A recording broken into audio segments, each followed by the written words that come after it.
Welcome back, everybody. You know what's really funny is I actually, in StreamYard, you add your audio and your video, okay? And then you have to hit a third button to go live.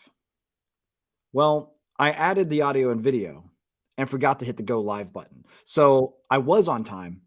Now I'm a minute late. I'm so sorry. I hope you guys can forgive me. And if you're watching this video after the live stream, tune in next week, Monday, about 7 p.m., give or take. I'll update you guys on Instagram and everything else about when I'll be going live. But hope you guys had a really good weekend. Obviously, we got some things coming up. You got about 9 freaking days before, well, we all become felons if you own a pistol brace and you haven't registered it or anything like that. So that's fun, right? But anyway, I already see a couple of you guys commenting, and I saw a few of you guys were waiting for the chat or for the live stream to start. So pretty freaking cool that you guys are still here again, even though you probably have watched way too many videos that featured me and my voice, my face, and everything else. Yeah, I'm surprised you guys aren't tired of it, or maybe you just are tired of it, but for whatever reason you like painting yourself to be here. But I don't know. Anyway, if you do follow us on Instagram, you saw I put up a couple of stories over there. We lost our Facebook page, the Classic Firearms Facebook page this past weekend, but thankfully, um, we got it back within a matter of hours, which is pretty sweet. So, you know, that's cool. And if you saw my screenshot of what our notification was when we got unpublished, it showed that we um, it showed that we ultimately didn't violate anything. It showed that we had no violations of community guidelines, but our page was unpublished due to community guideline violations. So that's funny. Anyway, all right, guys, let's go ahead and kick this off. Just as a quick reminder to, first of all, thank you guys again for joining. And a quick reminder, I'm going to try to get to as many questions as I can, but anytime you donate or do like a super chat, those pop up and I'm able to see those and I'll get to y'all's questions there. All right. And I'm coming at you again from the bunker. And I had a really good day today with some Henry rifles and the new Henry Big Boy revolver, which I really do want to take out of the holster and show you guys. It's sitting right there. And but apparently on live streams, that's a no-no, apparently. So sorry about that. But anyway, let's just hop right into this here. I see we got Valor Defense. Don't leave us again. I guess you're probably talking about the blackouts that I had a couple of videos ago or live streams ago where I forgot that the lights would turn off automatically back at the studio. Sorry. But anyway, let's get in here though really quick. So we got we got some Twitch viewers in here. That's pretty freaking awesome. The only Luna, what is up? Thank you so much for tuning in. Steven, I see you. Sig, Sweet and Sour, Team Felon, LOL. That's pretty funny. Your Mark 18, what type of buffer? H1, H2, or H3? Oh shit. If I by the way, I should probably throw this disclaimer out earlier. This is a live stream. These videos aren't edited. Everything you get me unfiltered, unadulterated. I am out here speaking what comes to mind. So if you have kids around, I do drop some cuss words on occasion. So maybe if you have headphones in, great. I shouldn't be slamming anything down on a table since I can't technically have a gun on me, so that you don't have to worry about that. All right. But if you have kids around and I start cussing, I'm sorry. Just a heads up, all right? But anyway, I do believe I have an H2 buffer in my Mark 18, all right? I'll double check that though and get back to it here in a little bit. So let's go ahead. I already see we got one super chat coming in, so thank you so much for that. Let me get you to pop up here and let's kick it off here. Idiot Polovina. Very well. Build ARs have sentimental value over bought ones. After building a couple, would you like trying something different, like short stroke piston, recommendations of brand, or a conversion kit? Is the handguard bigger? So, okay, loaded question because there's quite a few different answers. All right. So, first of all, thank you so much for the contribution. Thanks for tuning in and everything. And I see you too. Is that hyper truths about showing guns? I just can't hold them. I got it. I don't have a gun wall up yet. I might put something up here eventually, and that'll be kind of entertaining to see. But last week I had, the Betsy Ross flag hanging up behind me. For the 4th of July, I'm gonna have to go all out, do something. But anyway, back to the question here. Okay, so the handguards are bigger if it's like POF. Patriot Ordnance Factory, they have a different system altogether, how they do theirs, which is pretty interesting. But if you look at like primary weapon systems, PWS, uh, handguard isn't much different really. It's actually nice, slim, and it feels really, really good. So as far as getting into that, DI guns are just easier builds at the end of the day. Uh, Piston-driven guns are gonna be a little bit more complicated only because you got literally more moving parts. So not something I would shy away from whatsoever, something I actually do wanna get into and something that I can then again speak on more effectively because I'd actually give you personal experience on that. So stay tuned. I think what I'll do is I'll eventually, in the bunker here, probably build a pretty cool little workbench, get a little building station going because I have a feeling I'm going to want to start building a lot more rifles and feature them on the channel and things like that. So screw it. What do you want to see me build? Let's get into that. I know that YouTube will have a problem with it, but I can record these videos and then eventually upload them to Rumble or something like that. So I think that would be pretty cool. So let me know in the chat here what you guys would like to see built, whether they be piston-driven guns. The first AR I ever built was actually an AR-10, believe it or not. I've built quite a few AR-15 since then, and so I'm just going to keep on keeping on with that, all right? But anyway, thank you again. Legacy Productions, I see you in here. Best part of your Monday. What? I cannot believe that. Well, thank you so much, man. That's awesome. Let's see. You know that Henrys are great and cowboy and all, but you'll never convince me that it's better than my Marlin SBL. Hey, the Marlin SBL is pretty badass. The 1895 4570. We've got one of those in the video room. Maybe we'll do a comparison one day. All right. I have the 4570 all weather with the Picatinny rail sitting right over there. Just got me a cartridge cuff for it that'll go on the back. That's a black leather and then a black leather sling, little cheap thing that I picked up. Just gonna see how it works, and I might have to upgrade it though eventually. Actually, I'm pretty sure I will. That sling I don't think is gonna hold up, but the I want to say the wrap is the same wrap that I have on my 357 side gate big boy. It's D something leather D. Shoot, hold on. I'll tell you exactly what it is because I've got the order pulled up right here. Diamond D. That's it. Diamond D leather. That's also who makes the holster, which I think. Hold on. Let me pull up my. Before I do this here, where the hell's my StreamYard? Make sure you guys don't see the gun. But yeah, this is the holster, and it's D Johnson, the Alaska. I think this is the Diamond D one also, but this is the holster I use for the Henry Big Boy 357 revolver. And I decided to go with the gunfighter grips on mine. I really like the look of the bird's head grip, but I decided to go with the gunfighter grip, and I also decided to go with a darker grip as well, which you'll be seeing in a video coming out soon. All right. But anyway, let's get back in here really quick because I got quite a few more of you guys I want to get to. Obviously, who knows how long we'll be on this live stream. Last week, I went over 2 hours because I was really getting excited about some things. And I obviously in these live streams, like I said, you're getting, full Clint here. And if the ATF gets brought up, which they will, I'll probably start getting pissed off about that again and ranting about that. All right. So anyway, let's continue on here. And I just saw a really good one because I was just doing this today. I was shooting some still, and Light of Riga says, "What's the safe distance to shoot still with a rifle? The manufacturer says 100 yards, but I see YouTubers shooting from much closer than that with a 5.56 and 308 all the time." Take it from me, we have also had a few injuries.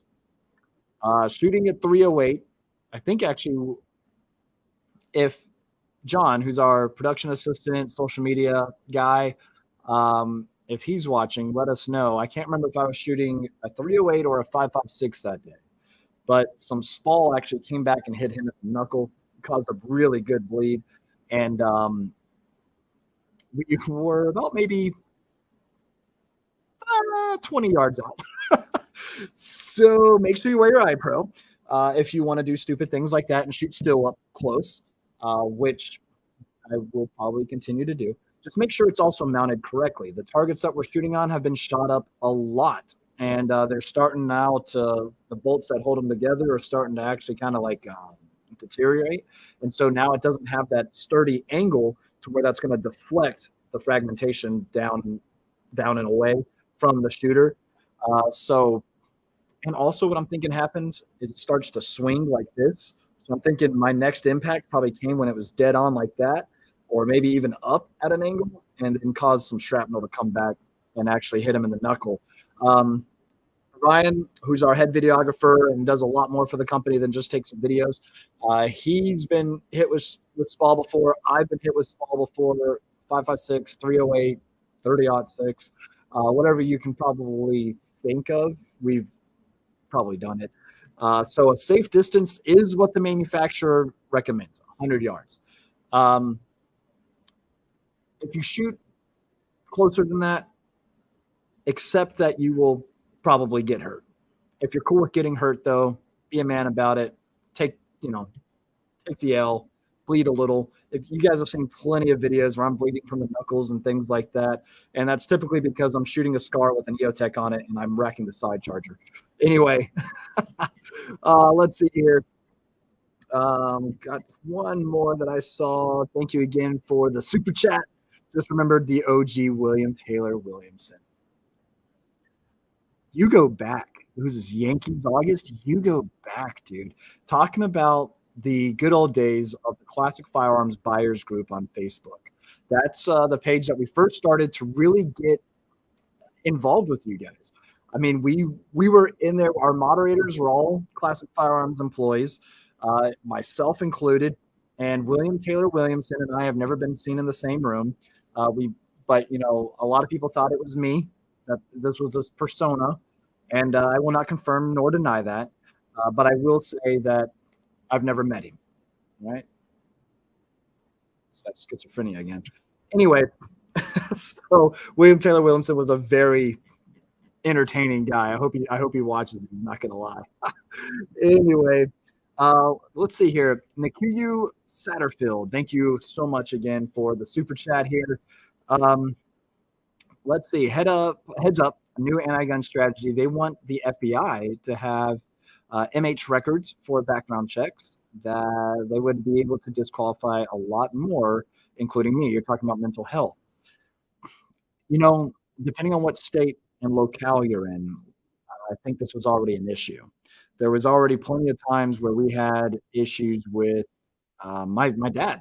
Actually, he was hit by a he was on a motorcycle and hit by a freaking truck at a younger age, and he had to go to therapy with and learn how to try to like, you know deal with the pain that he was in. And when he had tried to get his concealed carry permit decades later, the city of Charlotte, Mecklenburg County, actually denied him his permit because they saw that he had to go to therapy. They didn't ask on what grounds. And this was my own dad, the guy who taught me how to shoot from a living. Now, he's since passed.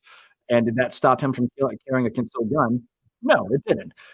So he's going to exercise his Second Amendment right no matter what stupid law is out there. So that should probably give you an idea as to how I feel about gun laws. But with that, that it's a serious issue. I don't think this is actually a new anti-gun strategy. If I'm being completely straightforward with you, they've tried to use mental health as a reason not to let veterans have firearms. I mean, they were doing pretty much that with red flag laws, right? They're trying to say, hey, this guy's a danger to himself and others. You need to go take his guns away. On what grounds, though? What happened to this? Proven guilty until proven, or sorry, innocent until proven guilty. So where are you at on that? Oh well, what are you gonna do? Ronnie boy, I see you. Thoughts on Polymer 80 Glock clones? Uh, so I don't know if you want to call them Glock clones per se, because the Polymer 80 is a completely different design. They don't have an accessory rail; they have an actual Picatinny rail. They're actually more comfortable than Glocks. So let me know what you guys think about that. But my thoughts on the Polymer 80 is they're freaking awesome. The jigs that they pretty much used to have at one point. They were making fun of the ATF, and they had the build by shoot kits, something like that. and they were freaking awesome. They were really, really cool. They might even still have them, but I just know that due to the ATF and regulation that they, had to really scale down or pretty much change what they were doing. They weren't unserialized anymore because they had to serialize these buy build kits, uh, which sucks, honestly, because what they were selling wasn't a firearm. What they sold you were ultimately the tools to make a gun, which isn't illegal. So, they were saying that criminals, felons were acquiring these Polymer 80 kits, building them because it's an 80%, it's not a firearm, building them, and since they weren't serialized items, they could essentially get these without having to go to an FFL and then go commit crimes. The only problem is they were committing a crime because as a felon, you're not supposed to have a firearm. They were already committing a crime as it was. It's this entire theory where criminals don't obey the law. So therefore, implementing more laws are supposed to somehow, I don't know, get criminals to stop breaking the law. Baffles me. Maybe you guys can explain it, and I'd have a better understanding of it. I don't know. But anyway, got another one here. Well, we got Vic here. We're being screwed by the pistol brace rule. Absolutely, we are. Again, 9 days. 9 days is all we got, guys. Jared, Guns and Gadgets, good friend of mine. Love that guy. He sat down with Tim Jordan, and he just recently put that video out. And he's keeping us up to date on all of this. Recently, the Gun Owners of America just submitted a letter. My name was on that letter. I definitely signed on to that, along with a bunch of other Pro2A organizations, companies, individuals, influencers, if you will, that are ultimately looking to stop this. And we are excited to partner with Gun Owners of America for this type of stuff.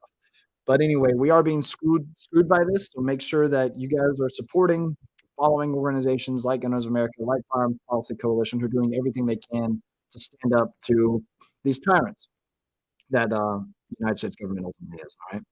All right. Anyway, John, looking like a young Fidel Castro minus the cigar. The funny thing is, I do have a couple of cigars upstairs. Next time, we might just have one just for you. All right. But anyway, fuck that guy. All right, continuing on here. Smart Shooters LLC. Thank you for the super chat. Appreciate you.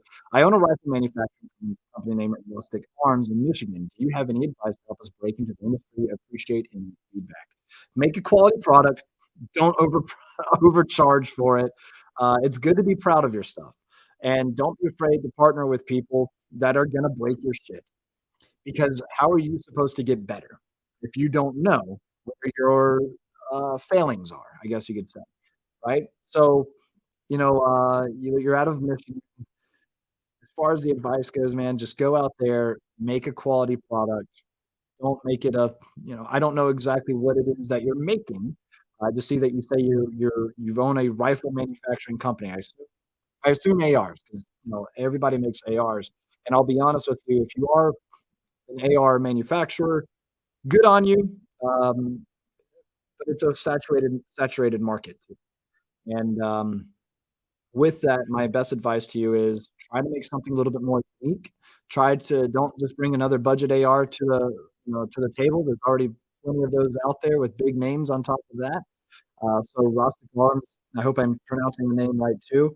Uh, if you DM'd me on Instagram, I know I'm really behind on a lot of my messages and stuff like that. I'm gonna try to get to you guys. I promise I will. Just a lot of things happening in personal life that are preventing me from being on my phone all the time. Which, by the way, I appreciate you guys being here and everything, but you shouldn't be on your phone all the time either. Go touch some grass, go spend some time with family, tell a loved one you love them, and take an anti-gunner to the range and try to convert them. All right. Anyway, so my best feedback for you: make a quality product. Don't be afraid to send out a rifle to a couple of people that you feel confident would do it justice. And what I mean by that is they're going to be upfront with you and they're going to be upfront with their audience. If you make a good product that you're proud of, that you know that you're confident in, send it out to be torture tested. People, first of all, love watching the videos. They get high views, and that's a marketing expense that I'd be willing to pay for if I started my own manufacturing company one day. Actually, I do it myself. I'd break my own shit, right? Because I'm gonna wanna figure out where its weak points are and strengthen it from there, right? So, that's my best advice too. I hope that works for you, and, let me know if that's, quality feedback that you're looking for. Alright, thank you again, Zombie Plays. Appreciate it, man. Do you have, like, Zombie Plays? I'm assuming that you probably got, like, a streaming channel or something like that. What video games do you play? 'Cause, coming soon, Kaya and I think, are gonna probably square off in some Call of Duty, which is really gonna suck for me because I recently uninstalled that damn game, so I gotta reinstall that again. I'm out of space on my Xbox. I've got, the new Jedi Survivor on there, and I'd re-downloaded Red Dead Redemption 2 because I actually wanted to enjoy the game that I was playing. I'm like, "God." But, anyway, uh, Zombie Plays. Should I get a 9mm pistol caliber carbine or AR-15? Uh, Personally, I would go with a PCC of some sort, simply because there's so many direct blowback options out there for the AR-9. Um, or wait a minute, I'm sorry. You're talking 9mm PCC or AR-15. I was thinking 9mm all across the board. In that case, AR-15, because it's gonna be more versatile for you. You'll be able to engage threats, targets, whatever you wanna call them. I don't care anymore. You'll be able to engage them to greater distances than you will at the 9 mil, and on top of that, you can still engage close range. Also, caveat, is this gonna be a home defense gun? What is your layout of your house? What I mean by that is, are you in a home in the middle of nowhere, or are you in a apartment, a residential complex? Then maybe a 9mm PCC would be more of the path to go. And with that, second caveat, I would go with something a little bit higher quality than just another AR-9 because there's so many of them out there. They're all direct blowback. They all have a little bit more recoil than I even like. So, get an MP5. Anyway, with that though, 9mm PCC versus AR-15, personally, I'm gonna lean towards the AR-15. And because it is a targeted item. The AR-15 is most definitely a targeted item. So the more we have on the market, the more we have in the streets, the anti-gunners like to say, the better. All right? So let's just add another one. All right? Another one. Get it. Okay? Continuing on here, thank you again for the contribution. Thank you so much for the super chat. Appreciate you. 762 gamer. What is up with the gamers in the house? What are you talking about? Have a pint on me. Cheers. Thanks for adding the name to that letter. Of course, you don't have to thank me for that. Um, Put it this way, I've been blessed to be put in a situation or yeah, situation, I guess you could say that. I've been blessed to be put in an arena where, um, the channel, Classic Firearms, has a decent following, and I've been able to add my name to multiple letters like that now that speaks volumes, if you ask me, because it's Gun Owners of America that actually contacts me and says, "Hey, do you feel comfortable signing on to this? This is what we're doing. Do you have anybody else in the industry that you would be willing to share this information with and get their signature on this?" And, if you are one of my followers that is a, FFL, you're a manufacturer, you're something like that, DM me. DM me, and I'm gonna try my best to get to you guys because the next time one of these letters hits, I wanna start kinda like a group chat probably on Instagram, of everybody that's got their own FFL and their manufacturer or something like that, or SOT, whatever it is. So that way I can say, "Hey, guys, here's what's coming in down the pipeline for Gun Owners of America. Let's put your name, your whatever on this letter," because if we have influencer types, that's great. We got people that are actually working in the industry, creating the products that they're trying to ban. That's gonna show even more people what it does not only to the individual right, but what it does to the economy as well, because what a lot of people, especially politicians, don't understand is that the gun industry is a lot bigger than they think it is. And let's say they were to ban all AR-15s. I don't think they realize how many people that's gonna put out of a job, how much manufacturing is gonna hurt, and then, of course, that trickles down everywhere too. This country grew up was birthed by guns, essentially, and, if you try to take them away, ban them, whatever else it might be, I think you're gonna see that this country is gonna suffer a lot more than just a lot of politicians hanging. Anyway, continuing on from that, got a couple more super chats coming in. You guys, thank you. Keep me busy. And don't worry, I'll get to you guys quite a bit. But this one caught my eye. Joe Mama, what the hell is wrong with you? I'm not one of those guys. To each their own. I'll say that. I don't care what you do. Just don't involve me. All right. Anyway, Tanner Sitterman, thank you so much for the super chat. Appreciate you. Hey man, hope all is well. Just bought two Kimber 1911s. Nice. 10 millimeter and 45 ACP. Also picked up the Gara Premier competition rifle, also nice, and 6 millimeter Creedmoor. What are your thoughts and opinion on these guns? Okay, so Kimber, the first pistol I was ever given, I was gifted a Kimber CDB2 1911 45 ACP, and loved that gun. I didn't have any problems with it jamming. All right, Kimber's quality control did go down because they were falling behind on production. And this was, God, this had to be 2010 timeframe, somewhere in there. Their quality control dropped pretty bad, and people were starting to experience some reliability issues, things like that with their Kimbers. And then, they tried to keep up with the demand. It's great to have that demand, but if the supply can't meet that demand, then that demand is gonna take its money elsewhere. So Kimber saw that as an issue. And it's basic economy here. Thank God for capitalism. And but the problem with that is that Kimber tried to increase production. We got to meet the demand. Problem with that is they started to lose that reputation that they had because, well, they started lacking in quality control. Thankfully, from what I have heard, I haven't had any personal experience with Kimber in quite some time. What I have heard, though, is that their quality control is back. They're producing a quality product. If you are a personal owner of a Kimber firearm and you hear anything else, let us know in the comments section. Drop that, and let's talk about it, right? So, Tanner, thank you so much for that. I will say, Bergara, fantastic company. You hit the mark on that one, absolutely. And the fact that you got a 10 mil also, badass. I'm wanting to get a couple of 10 mils in my arsenal as well because that's going to be a really good time. That's all I'm going to say. All right. But anyway, so thank you guys again, and this will be a funny one. Zombie, good to see you again. Or is it Zombie? Am I pronouncing that right? No. Okay. Uh, anyway, also, what barrel length do you suggest for AR-15? Oh man, oh man.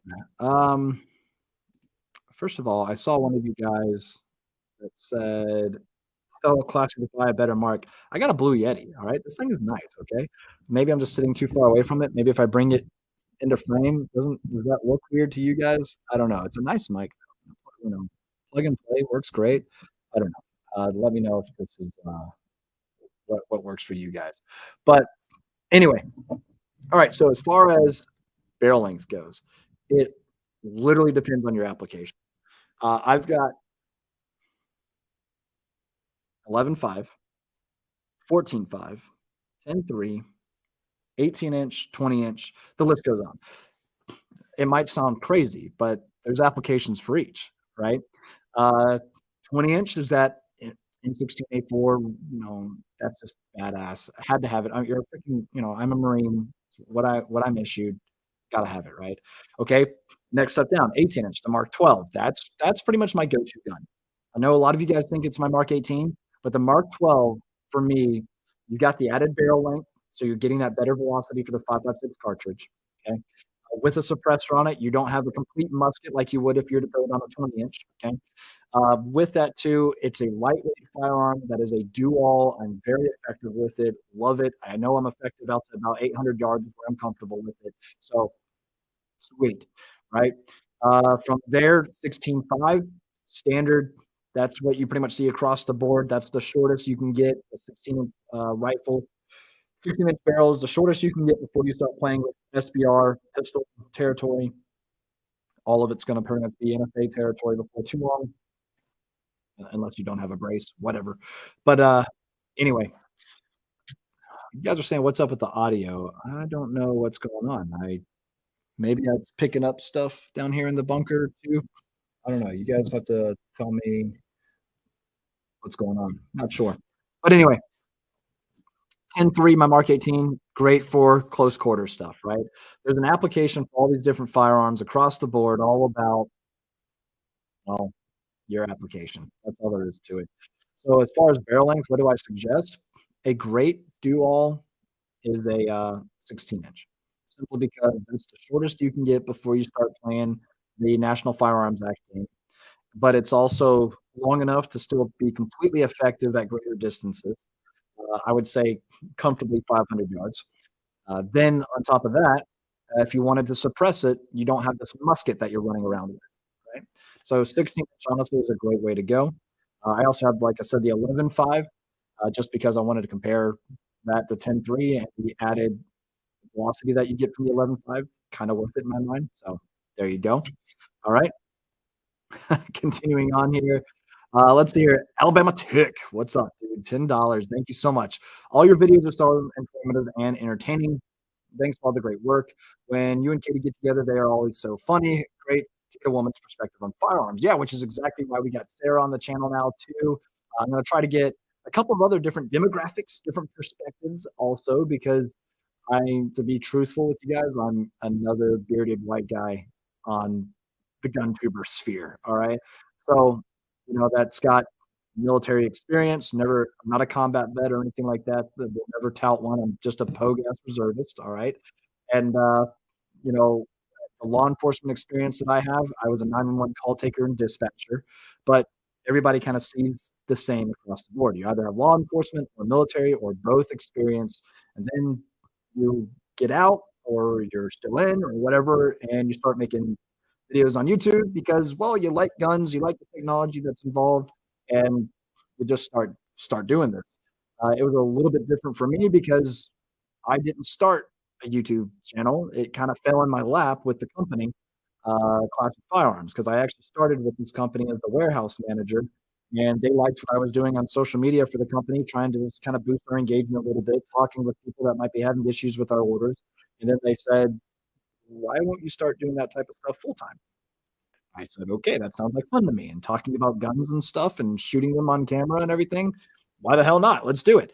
And so here I am now. So, really appreciate your support and everything. Thank you so much. And, I hope we continue to put out content that you thoroughly enjoy. So thank you guys. Appreciate it. All right. Trigger Bear, thank you so much. What do you think the best AR drop-in trigger other than Geisley? Because I've got Geisley and that's not true. I have a Timney. Don't remember. It's a Timney. I think it is. It's the one with the cool shoe on it. Let me take a look really quick. Timney triggers, because I can tell you right now, TMT and CMC are probably some of my favorite triggers. All right, and also Timney just came out with an HK MP5 trigger, so that's pretty freaking cool. All right, but I do have a Timney competitive trigger. I want to say it's uh, probably one of the elite triggers that they have. I want to say that's what it is, and it's awesome. Hyperfire, another fantastic trigger. There's also Fostic, Franklin Armory. You got the Fostic Echo, the Franklin Armory binary trigger. So, if you wanted to go bang, bang on a pull and a release, that's a lot of fun. So, there's that. And then we can talk about the rare breed triggers, the forced reset trigger that's still up in there, up in the air, because that trigger, it is not a full auto trigger. It simulates a faster rate of fire. Simulates, I said, because it's forcing a reset on the trigger. It's pushing your finger forward. You do not have to apply. Put it this way: you can make that gun shoot. You can make that trigger shoot semi-auto if you want to. All right, it's not a machine gun. A part is not a machine gun, but you can't tell the ATF that, especially when it was a component that was previously approved by the ATF. So, you know, there's that. Anyway, as far as the best AR trigger other than Geisley, Chimney, Hyperfire, CMC. I know there's another one that I'm missing. Trigger Tech. Trigger Tech, fantastic also.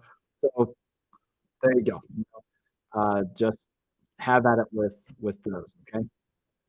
Anyway, I want to say Mind Illusion, thank you so much. But I can tell you right now, I actually have zero experience with the Fury slides. On a Glock 19, I have no experience with that, so I don't wanna try to make up anything. So, have I ever had any issues? Technically, no, because I've never shot one before.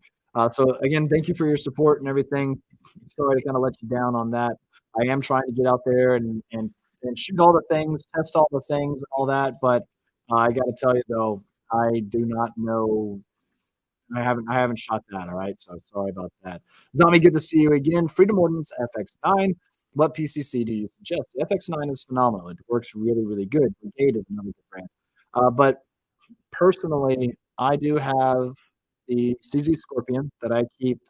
That's my dedicated binary trigger suppressed gun that I absolutely love. I will say this though, that gun's got some recoil on it. Whenever you have the binary trigger on there, which works phenomenally well on that gun, again, bang, bang, it fires when you pull the trigger and release the trigger. Super cool. But I will tell you right now, that red dot, the Holosun HS510C that I have sitting on top of that gun is doing that. All right. Every now and then you might hear me hit still with it.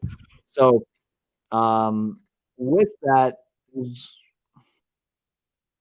look, I hate to be that guy, but I'm just going to tell you an MP5 clone is where it's at when it comes to a 9mm PCC. I know the design is what, 60 years old, something like that. It just works. It is the perfect combination of a roller delayed action with a 9mm cartridge that just it marries together so freaking well.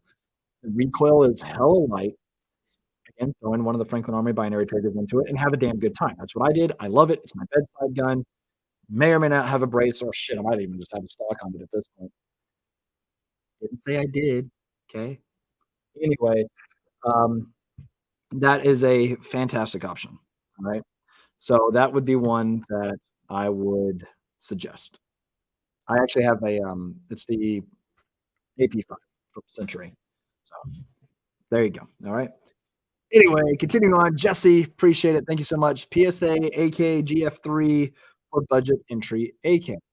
Firearms makes good, affordable firearms.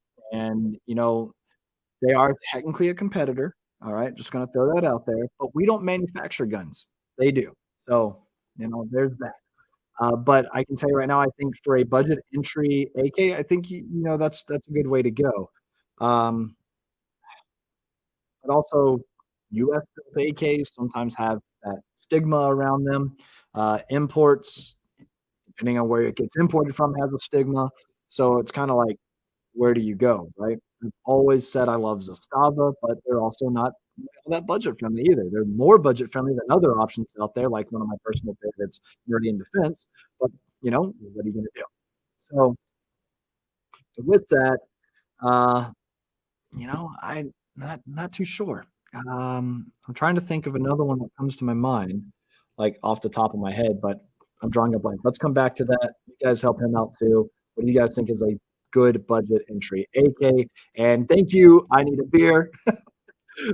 Appreciate you, calling everybody out. Hit the like button, people. Let's keep these going. Thank you so much. It really does mean a lot. And yeah, I like talking to you guys, sitting here and just hanging out for a little bit. So cheers. Anyway, last week it was Scotch. This week, I just got myself a little Samuel Adams, some Boston Lager there.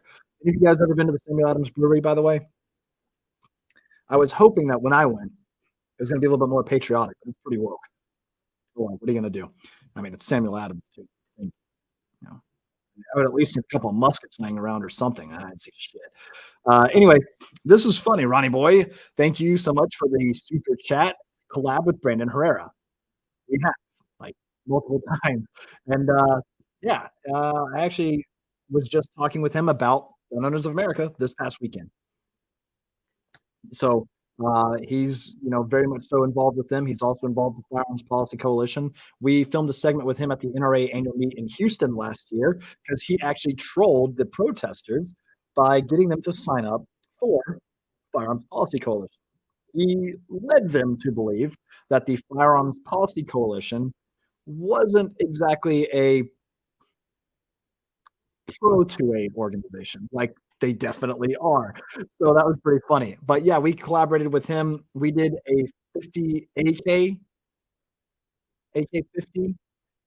I think I'm just gonna say giveaway. And it wasn't exactly the AK-50. It was one of his AKs, one of the AK guy's AKs that he manufactured, and a Barrett M82. So, that's how we got away with saying AK-50, right?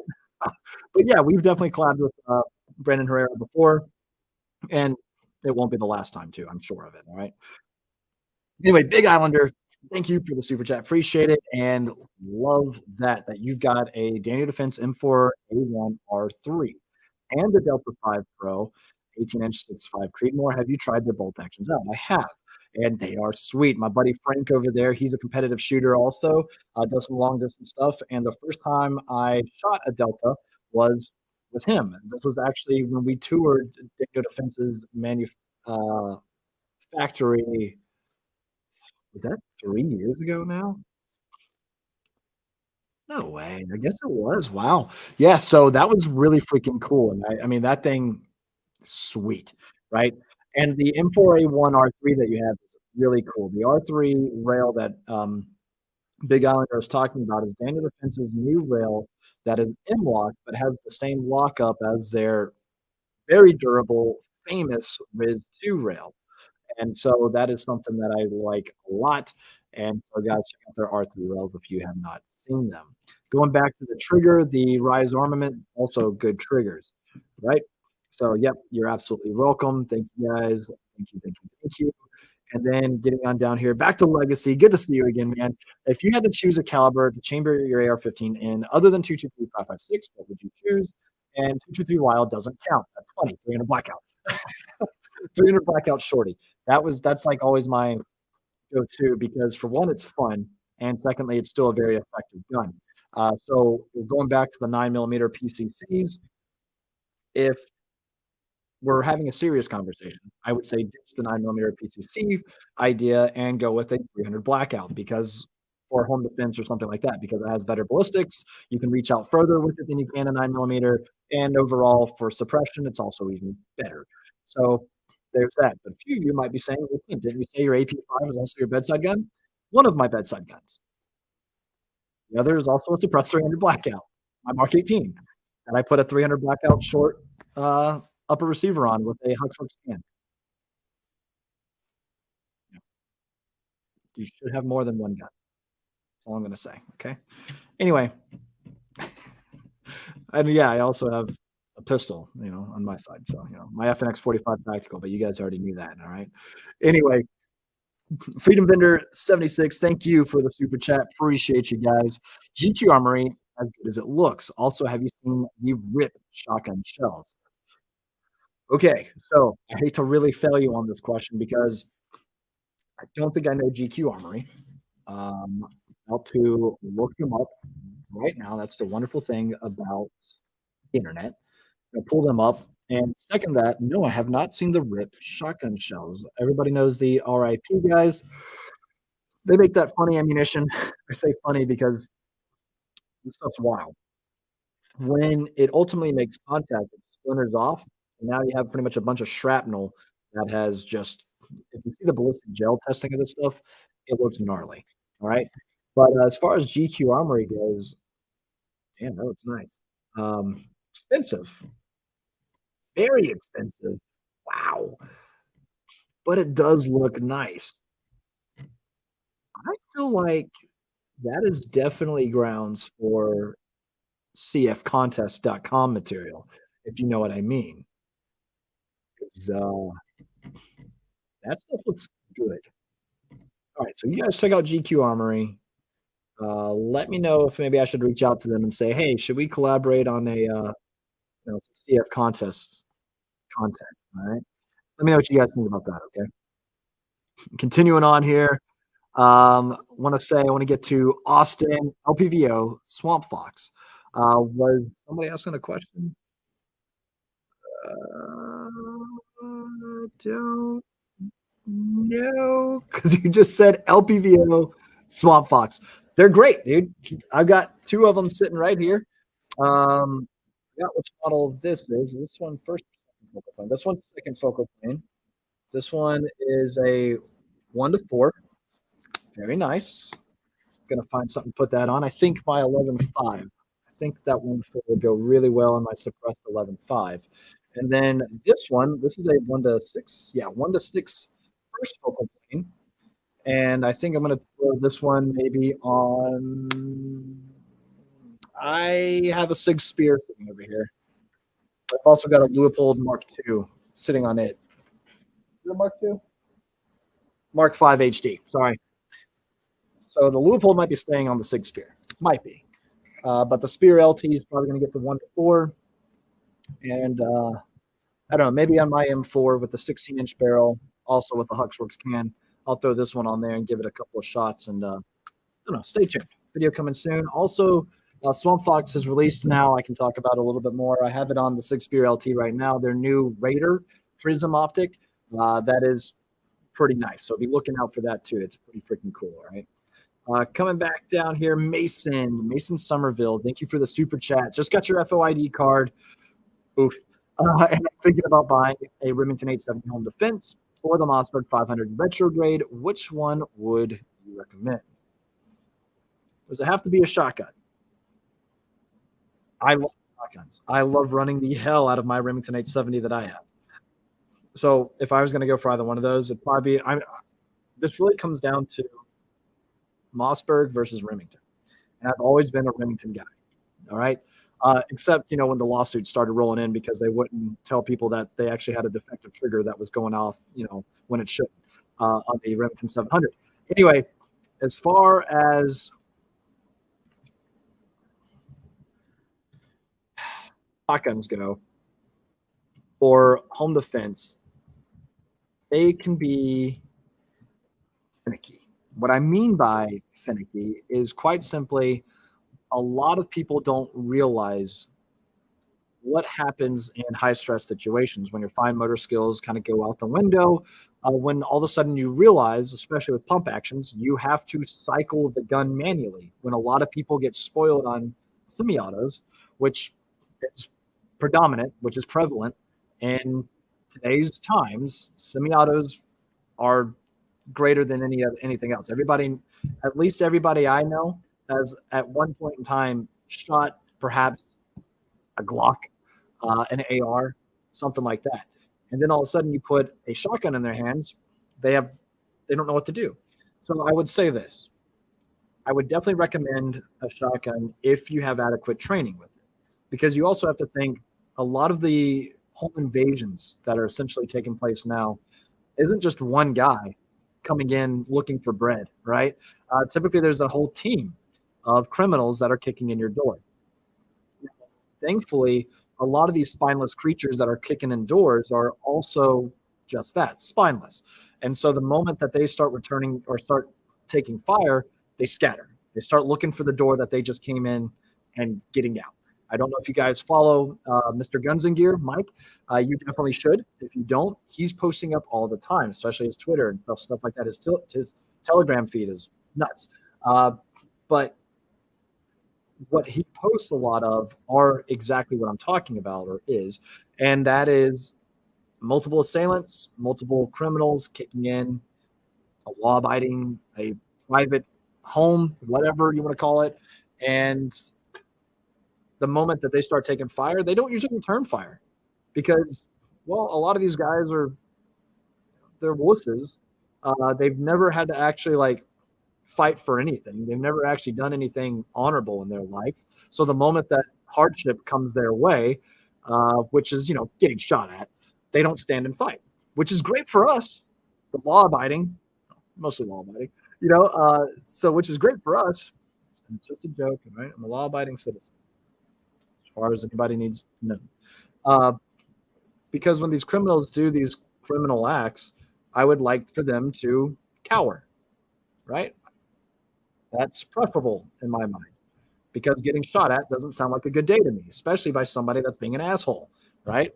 And breaking the law and being a criminal and trying to hurt me or my loved ones or whatever else it might be, or just trying to steal my shit that I worked hard for, right? So at the end of the day, if you feel comfortable running and pumping a shotgun, especially again a pump action shotgun, the problem is what I see a lot of people do is they'll get a shotgun in their hand, say, "I just want this for home defense," and they don't take into consideration uh, their spouse or their loved ones who might actually be more than likely the one to actually use the firearm. And here's why I say that. Because as the male figure in your household, I assume, um, did I just assume your gender? I'm sorry if I offended you. No, I'm not. I'm just calling it as I see it, all right? But anyway, as the male figurehead in your household, we have a responsibility of being the defenders, right? I know that, might be breaking a lot of, I don't know, political correctness laws today or whatever, but, fuck you. So with that, we look at it as always going to be us standing there playing defense, running and gunning. And the truth of the matter is, a lot of these home invasions are taking place when we're at work. And if you have a mother at home, a mom, you have your significant other, whatever it might be, you might not be taking into consideration them who probably don't have as many rounds downrange as you. Again, just throwing out assumptions here because this is a lot of what I have seen personally, right? One of my really good friends, you know, her husband said, "Yes, I want to get a shotgun for home defense." Okay, well, I know that your wife doesn't shoot, and this is the only gun that you guys have. And if it's just her and y'all's kid in the house and you're at work, what do you expect to happen? Oh shit, I didn't really think of it that way. Yeah. So take that into consideration. All right. If it's just for you, run it, man. Run it, shoot it. There is no arguing that within close range, even at distance, if you know how to run a slug, within close range, a shotgun is devastating. As Clint Smith said, you know, rifles and pistols will put holes in you, but a shotgun will literally leave, you know, what's the word I'm looking for? Arms and legs and shit laying on the ground. All right. He said it much more tastefully than I just did, but just go look up that quote. It's another Clintism that's fantastic. All right. So anyway, that's my long spill about that. Uh, Zombies back are short barrel AR pistols, 5.56 worth getting. At the end of the day, I'm going to say they're all worth getting.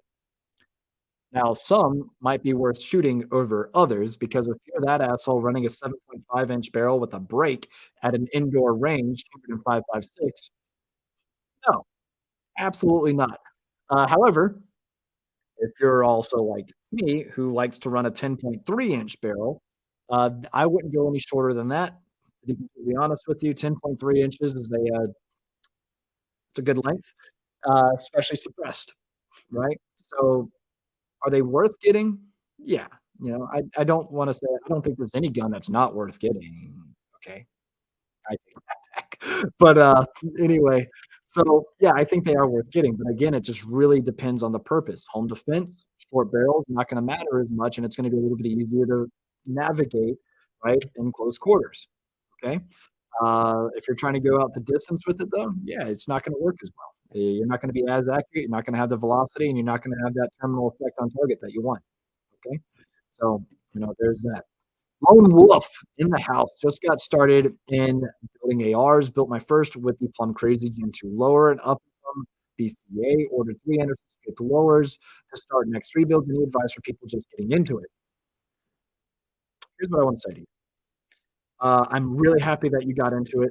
I am super excited that you're getting into all these builds and everything. I know they can get addicting. Okay. Think quality over quantity. Think training and purpose. Because it's cool that you've got all these different lowers and everything else that you've got coming. But all I want to say to you is the money that you're throwing into all these different builds, build a high quality one gun and become effective and lethal as hell with that one gun. And even if it's still budget, whatever, it doesn't matter. Put most of what you got into that, some of what you got into ammo, and then a lot more of what you got into training. All right. And you will be far more proud of that build at the end of the day when you take it to a couple of different courses and you see it run efficiently, effectively, ruggedly, whatever you want to say, reliably is the big word. You will be a lot more satisfied with that than having 5 or 6 guns that you built just propped up on your wall, right? So, you gotta think optics. I love a weapon-mounted light as well. I like a good quality sling. I don't like to skimp out all that much, but I also get different budgets for different people as well. Believe me, I'm not quoting the money over here, okay? Look at my wall. So so, at the end of it all, then again, some of you are like, "Well, you said you're in a bunker, though." Yeah, this is where I live, okay? It's cold down here. Anyway, um, with that, don't throw all of your money into multiple builds. Throw a good bit into one good solid build, seek ammo and training, and then really good accessories around that as well. All right. So that's my advice just getting into it. Granted, if you look to sell these or something like that, there's of course legal ways of going about that and turning this into a business. That's something you can do, but you got to look at the legalities of doing that as well, and what an FFL is and all that type of stuff. So there's all sorts of ways you can go about that. And if you guys have any other recommendations or advice or feedback for Lone Wolf, let them know here in the chat. All right. So thank you guys again for all the super chats. You all are freaking awesome. I really appreciate you guys. Kyle, what's up, Clint? With you being a Daniel defense simp, what's your take on purchasing the DDN4 V7 as a first AR? It's a great option. All right. Great option. But I mean, look, I like Daniel defense quite a bit. Okay, it's obvious. You guys know that. It only comes down to because my very first NFA item I ever purchased, one of the very first ARs I ever purchased was my Mark 18. I've had that thing since not one of my first ARs I purchased. Well, I guess over time, when you look at how many guns you've had, and if it was in my first 5, then that's one of my first guns. So yeah, that makes sense. Anyway, uh, yeah, that's why I'm a big fan of Daniel, and that gun that has well over I really should have kept a round count, but I've taken it to different classes, used it on the channel a lot. Uh, it's still running, guys. The only thing I've replaced on that, is the trigger, muzzle device, obviously, buffer, but I wanna say it still has the original extractor, original bolt carrier, the whole bolt carrier group, bolt included, original barrel, gas system, as far as, like, the hardware goes. Obviously, I've changed out, like, the grip and stock and stuff like that, but, um, yeah, and I've beaten the hell out of it, and so it's got the reliability factor and the longevity factor for me, and I rarely clean it, I'll be honest with you. Like I said, if I'm picking up a gun because I know shit has hit the fan, it's gonna be my Mark 12. That's the gun I keep pristine, nice, clean, all that type of stuff. My Mark 18, that's my I'm just beating it the hell up, right? So I'm just gonna keep running with it. So and it works fine. So, but the medium force V7 is a solid choice. All right, I'm not gonna steer you away from that. Not at all. Vic Craven, how are you handling the Illinois assault weapons ban? The best that we can. It's one of those things where it's like as a FFL, Classic Firearms is having to do whatever we can. That's by the law. We're not gonna. At the end of the day, we will stand and fight with Pro 2A organizations, again, like Gun Owners of America, like Firearms Policy Coalition. Uh, but, we're not also going to be breaking the law and risking losing our FFL and our SOT, uh, you know, because of these other stupid laws. I mean, I'm just going to be honest with you guys. So with that, that's how we're handling it. We really hope that, we're going to keep doing everything, like I said, that we can to keep fighting for this stuff. So unfortunately, there's not much more I can really say about it. It is what it is, but at the same time, don't be afraid to stand up, fight, contact your local politicians, your local representatives. your federal reps, it's all of them. Contact them all. Mm, blow their emails up. Again, live streams, can't take that back. Are they knocking yet? Anyway, blow their emails up, blow their voicemails up, things like that. Contact them. Let them know just how pissed off you are that they keep supporting all this bullshit legislation that is inherently anti-American, unconstitutional. So that's how we're handling that. Okay.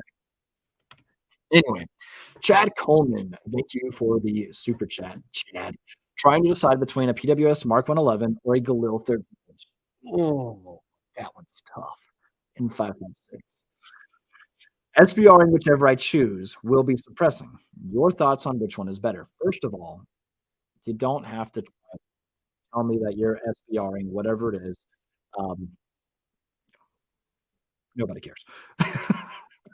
I'm just saying that because whether you do or you don't, it's up to you. But let's see here. Trying to decide between the PWS Mark 111 or Galil 6. Oh man, the Galil is super cool. Don't get me wrong. I personally would probably go with the PWS though. It's slightly better ergonomics and a little bit better aftermarket support. The IWI Galil Aces do have really good aftermarket support. So I will step back a little bit on that one. That one's hard, man. That one's a really hard.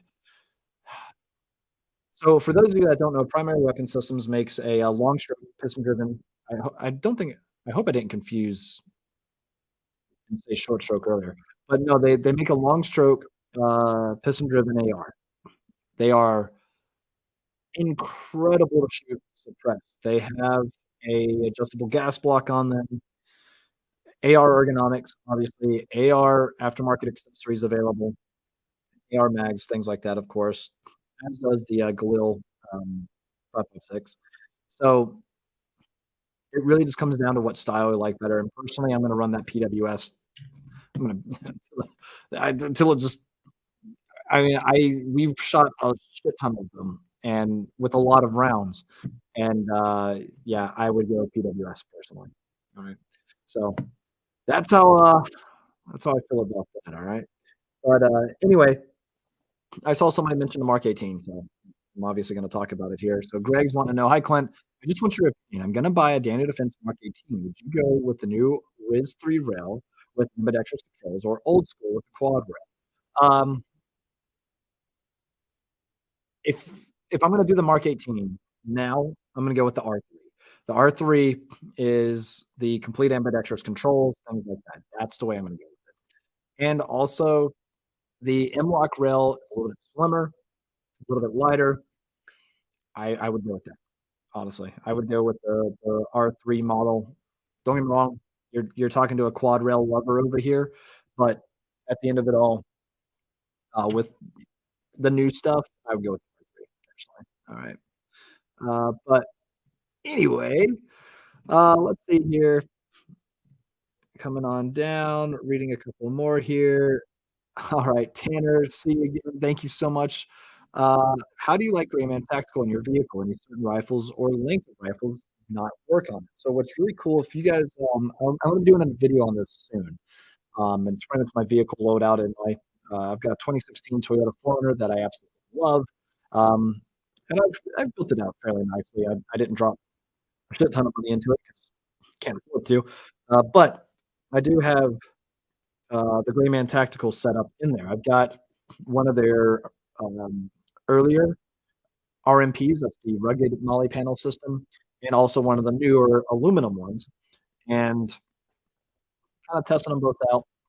And I really do like the aluminum one quite a bit, but I also, with the way my seats are, the polymer one conforms to it a little bit. So, there's that. Now, as far as firearm fitment, I have fit. You can literally change it up to fit a multitude of. Like, I have not had any issues whatsoever. I've stored my Henry 357 lever gun, my Henry 4570, the Mark 18, the Mark 12, the Sig Spear LT, the M4A1. and another gun that I can't remember. I've put a bunch of my AR-10, and you can literally change where the mounting points are on the blood panel. So you can fit a multitude of guns. My AKs, they all fit.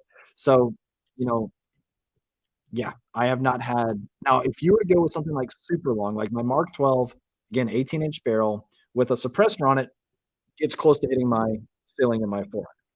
But if I just drop the boot, I've got the little kick down thing. If I drop that just another couple of pegs, then it'll fit a little bit better. But no, I haven't had any issues with it.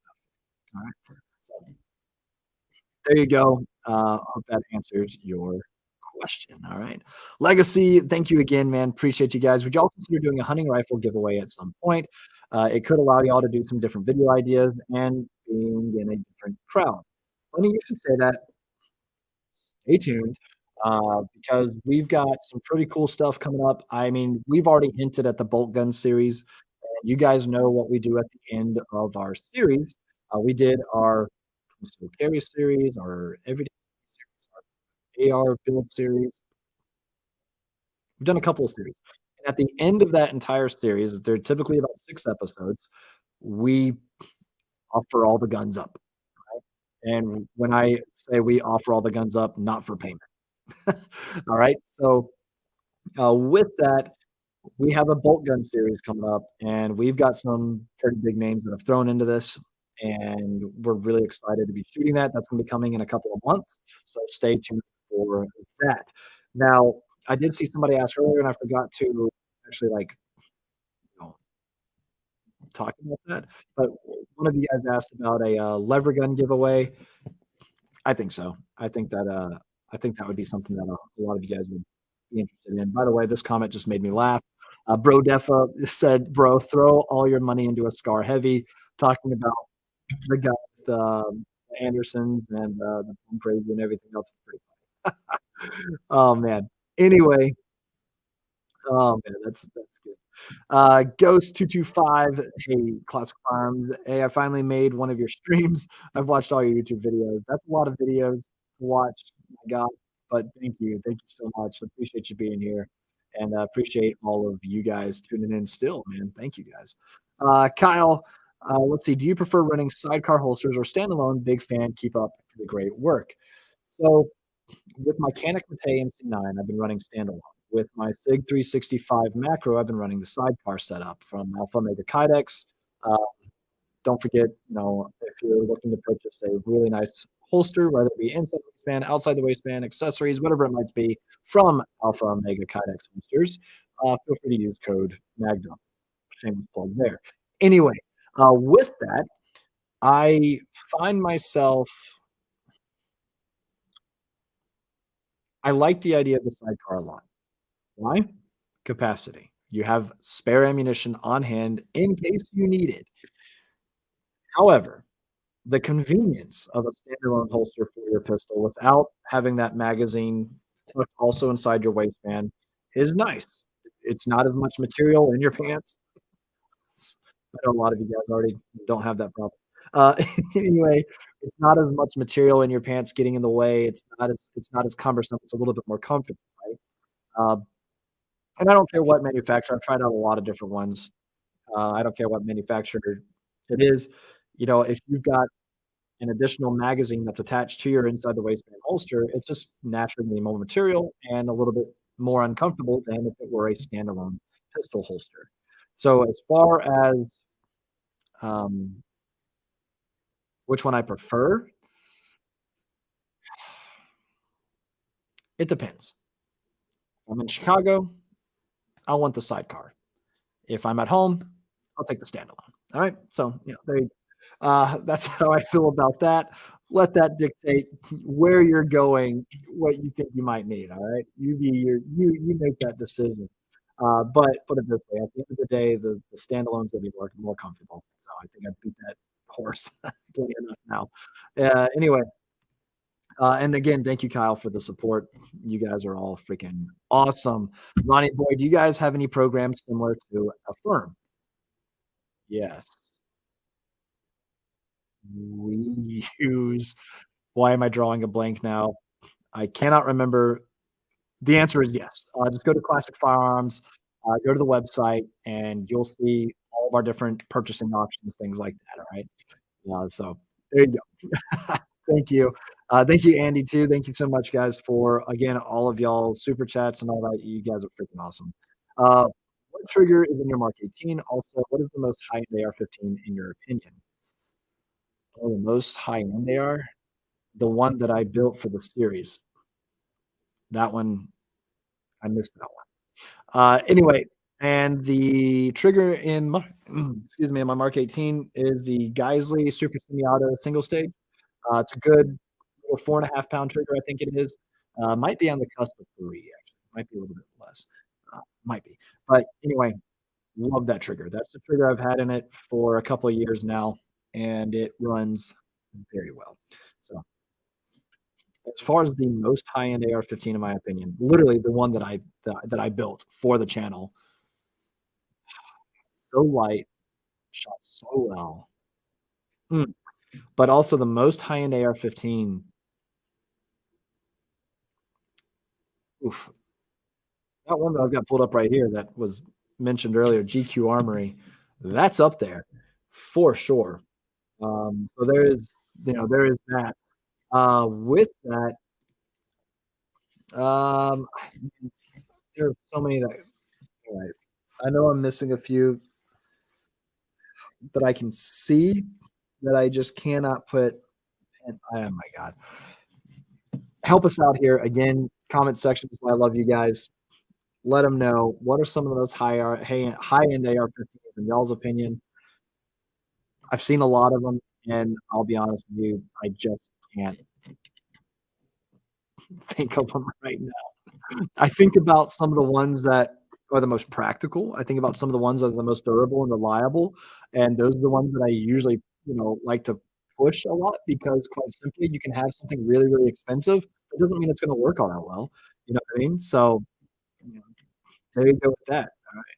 All right. But anyway, let's get in here. A couple more questions for you guys, and I see you. Thank you. Appreciate it. You too. All right. And don't forget too, if you guys, with this video, if you're watching after the live stream, stay tuned. Monday evenings is typically when I'm going to go live. If I have to miss a Monday to travel or whatever else, I'll make sure I put it up on our Instagram. So make sure you're following at Classic Firearms Official. That is our only legitimate Instagram account. You have to make sure that you're spelling it Classic Firearms Official all correctly, because if you don't, well, um, you're not going to find us because we are shadow banned like crazy. In fact, I'll go ahead and pull up our what's the word I'm looking for right now? Our Instagram page, and I will drop the link into the comments for you guys, so that way you can stay up to date with all of us. All right, and of course, you'll see only the best content. Okay, so anyway, uh, yeah, like I mentioned earlier, Kenneth, I did say the S word. This is me. These are live streams. We're not editing. I'm not, I know we typically are family friendly, stuff like that. But at the end of the day, um, sorry, damn, don't know what to tell you.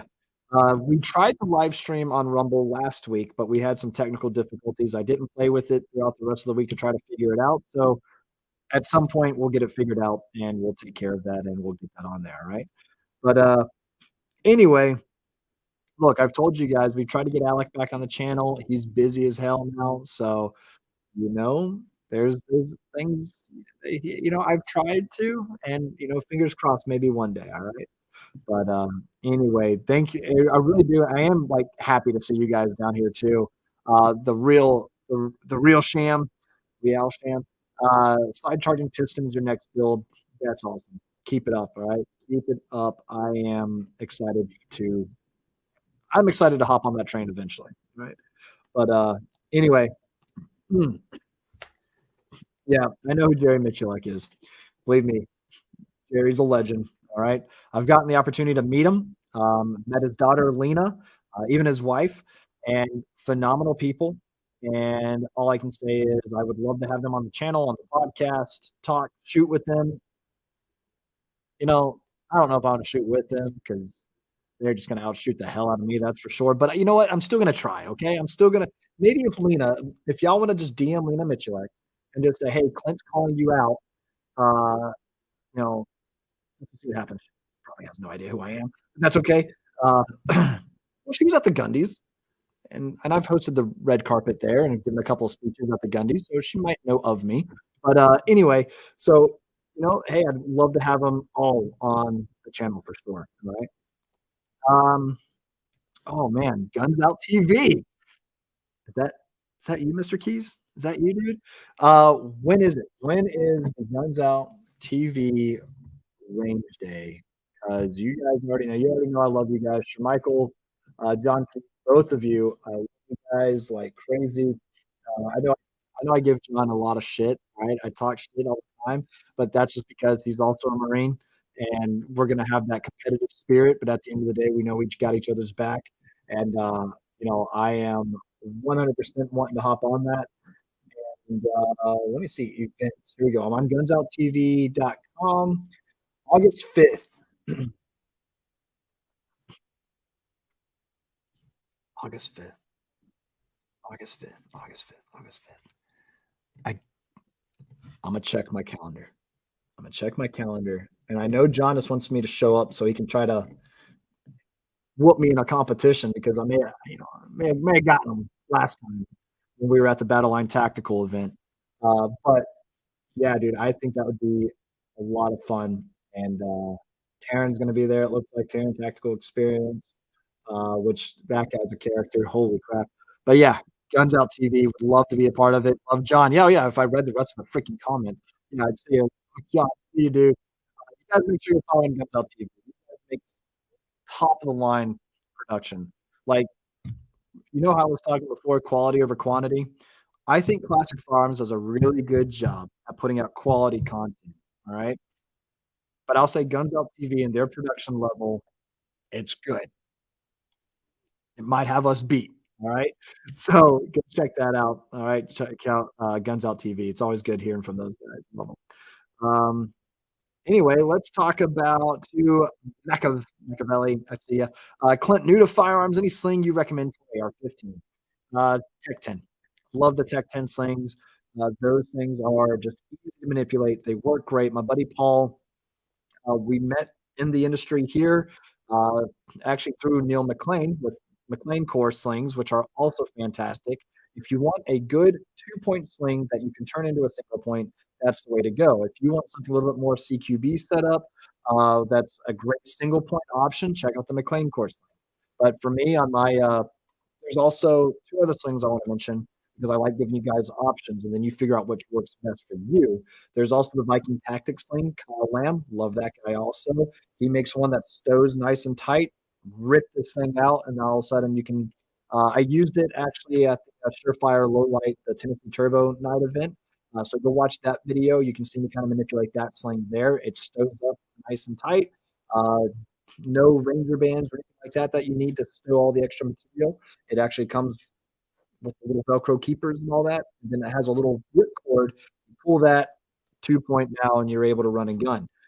There's also, I'm really glad the Marine Corps decided to go this direction. The Vickers combat sling with Blue Force gear, that one's fantastic too.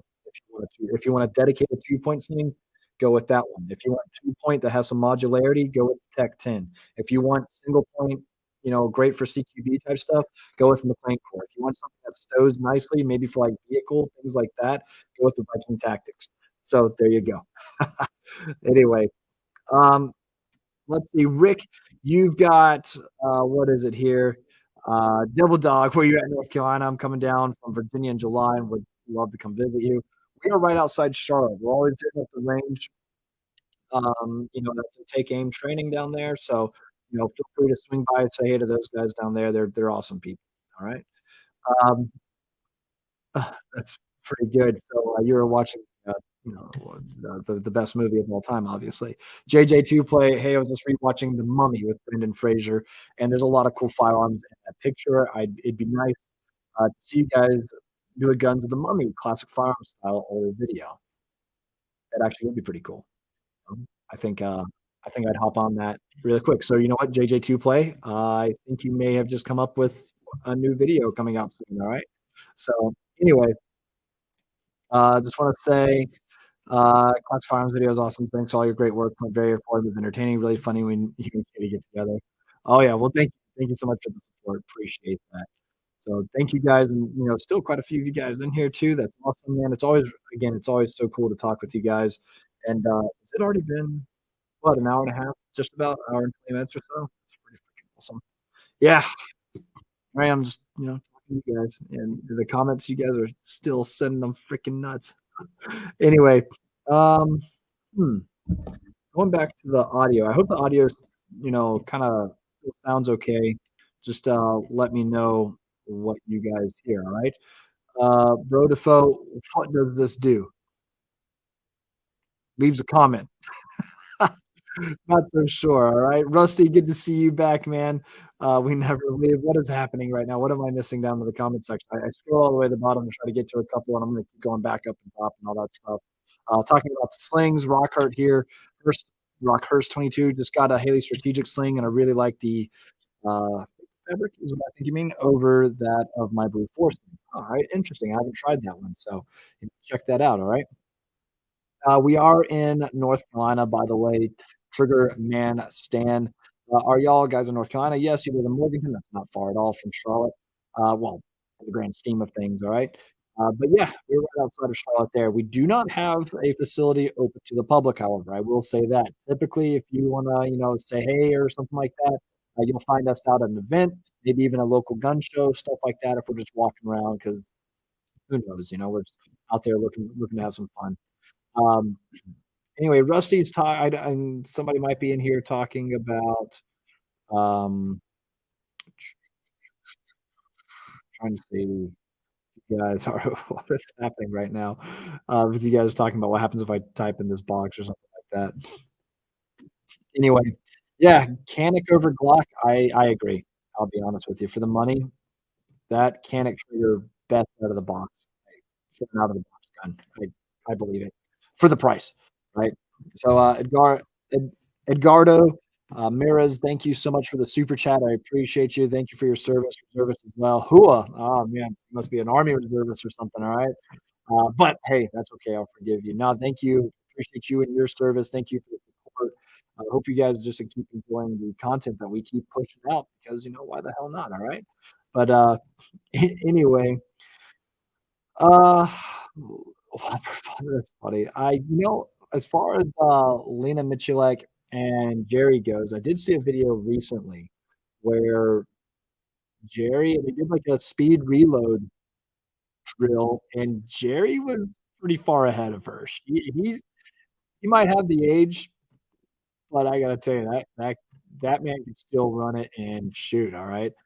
But, anyway, I see another one here, Edgardo. What bolt carrier group do you recommend for the Mark 18 build? Ooh, uh, what bolt carrier group? I really do appreciate a basic mil-spec bolt carrier group, full auto rated, something that's just gonna, you know, work really, really well. There's all sorts of different, like, there's even adjustable, there's all sorts of high-end ones out there, but tried and true mil-spec from a reputable brand, that's a reputable manufacturer. That's what I recommend at the end of the day. There's a lot that you can do, but, that, I'm trying to think of, like, how my Dana Defense one's been working for a long time, without any issue whatsoever. But yeah, I don't know, let's hear from the comment section too, what have you guys used? And, are there ones that you guys have found that perform better than others? You know, let us know. Alright. Alright here, let's see here. Oof, all things Jay Jordan. Thank you for the super chat. Appreciate you. Any idea the Anderson Bronze 50K will be in stock? Been waiting a while. I do not know. I can try and find out, I guess you could say. Um, but I'm honestly not too sure when they'll be back in stock. I'm not in the warehouse. I'm also not the purchaser. I'm just a guy that shoots guns and, T&Es some things here and there. And so with that, I'm not too sure, but we typically get a pretty good supply of Anderson coming in. And we were just talking with Anderson when we got some of the A4 clones in that they did. So be expecting a restock of Anderson stuff coming up soon. All right. But anyway, and it was Anderson 50 Beowulf, or is it? Because I know Adam, is it Adam Arms that also did the 50 Beowulf. And though, and I haven't seen Adam in a while, if that's the one you're talking about. But also, true, Daniel, I do need a platypus. If you guys haven't seen Stealth Arms and their Glock Fed 2011, check that out. That's pretty freaking awesome, right? Oh man. But anyway, do I think the platypus is better than the Prodigy? Uh, put it this way. I haven't shot the platypus. With that being said, probably. The Prodigy, I don't think at the end of the day is a terrible gun.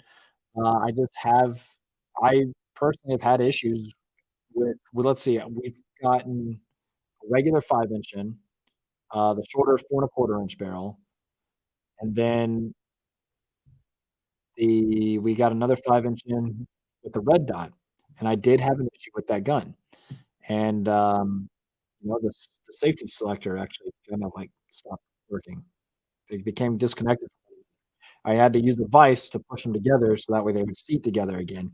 And, so there's that. If Stealth Arms with the platypus has better quality control and overall makes a more reliable gun, then sweet. All right. That's how I would take that. Anyway, Big Islander, thank you again for the super chat. Do you know estimated time frame guard dog body armor will be back in stock?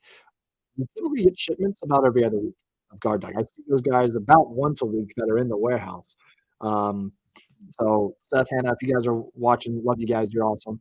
And they, you just make sure you sign up for like the notify me. Type in your email so that way you get notified when the back in stock button is switched on. And yeah, yeah, it should be very soon, depending on what product it is that you're looking for, specifically which product it is. We get their plate carriers and body armor and helmets in a regular supply. All right. So there you go. Uh-oh. No audio?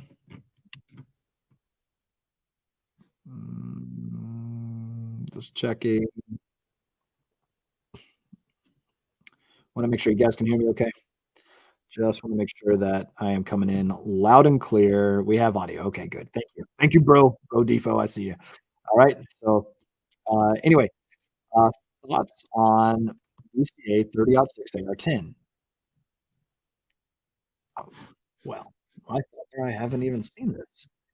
So 30-06 AR-10. Part of me is kind of like, you know, why? But at the same time, side charging too. That's pretty interesting. Let's take a look at this.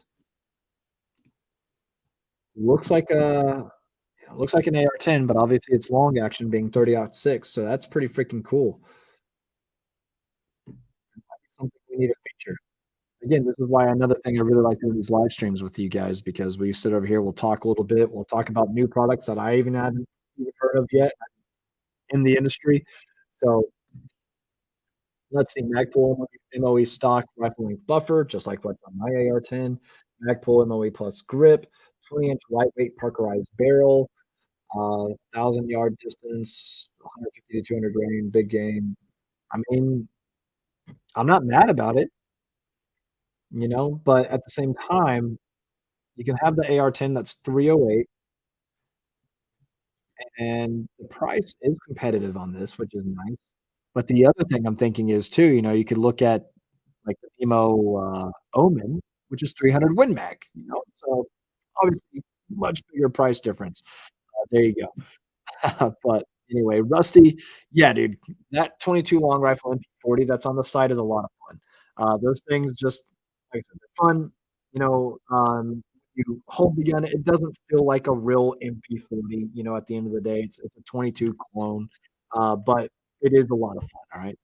But, anyway, yeah, we can talk about this, some kamikaze lyrics. How does it feel seeing my video pop up at hearings? Must be something else. If you guys aren't aware, a couple months ago, my video one of the videos, one of the Classic Farms videos that I was in, um, uh, well, it was shown on, Representative Raskin, I think his name is.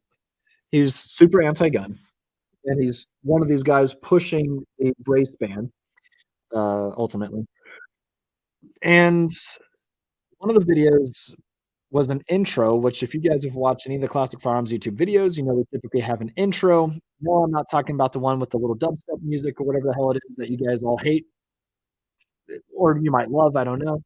Uh, but the intro that's kind of like the attention getter, and I was kind of making fun of an AR pistol being called a pistol.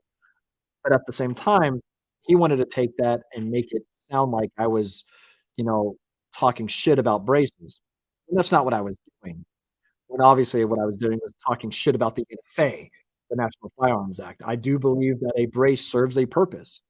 I do believe that if you want a brace or a stock on your short-barreled firearm, no matter what you want to call it, I guess, you should be able to do that without having to pay any extra tax or anything like that. So, you know? So it's kind of funny if you actually watch the meat of the video. Again, this is politicians. This is what they do. They take your words, mix them up, and make you look like you're talking against what you actually are for. That's a lot of fun. But anyway, so yeah, it's something else seeing that. But I hope they also see my name on that letter to Congress, to the leadership of Congress as well, and get a little fuck you out of that too. All right.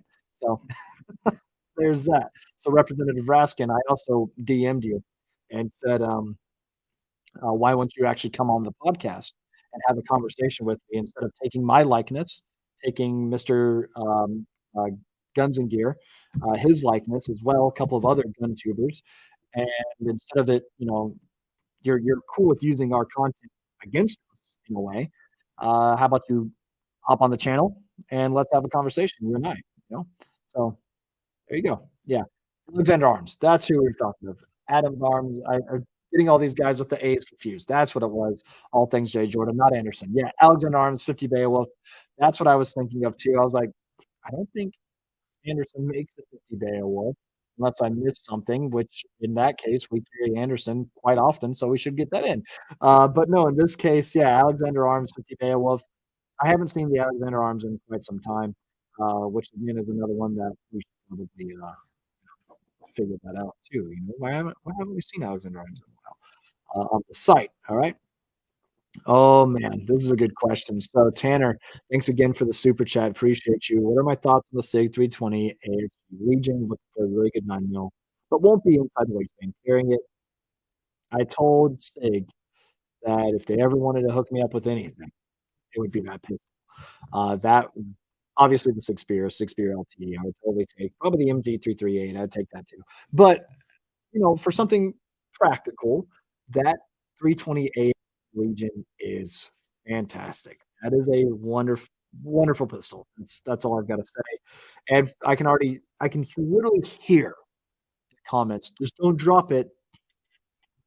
I don't know if it makes as much of a difference or not, but the AXG Legion is a metal frame.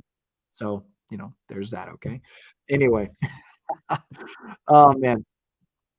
Kamikaze, see, I support you 100%, man. Thanks for the response as a leader in this community. I was hoping to hear you touch on that subject. Thanks, brother. Um, okay, thank you. Thank you. I appreciate that so much. I don't know if, I really consider myself a leader. I like to, obviously talk a lot. But, you know, there you are. Truth hurts. That's funny. All the YouTubers shouldering them put ATF over the edge, which is so funny to me because it shouldn't have, because they said it was fine. So instead of YouTubers putting the ATF over the edge, I guess maybe we did because we were doing what they said was completely fine to begin with. They said it was fine, then they said it wasn't, then they said occasionally it's fine. occasionally. In other words, in some videos, you will see me using it with a cheek weld. In some videos, you would see me shoulder the brace. That's occasionally. So, I'm sorry that I used their language against them.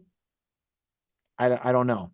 Kinda like what Raskin did to me, I guess, using one of our YouTube videos, except I'm not an agency trying to criminalize potentially tens of millions of people. So, there's that. Alright? That's how I feel about the ATF, who I don't believe is a legitimate agency. I mean, obviously, they're legitimate. They're arresting people. They're also going door to door and trying to confiscate the, rare breed triggers from different people. So, there you go, Anyway, continuing on, I wanna get a couple more here, but I will be wrapping up here shortly.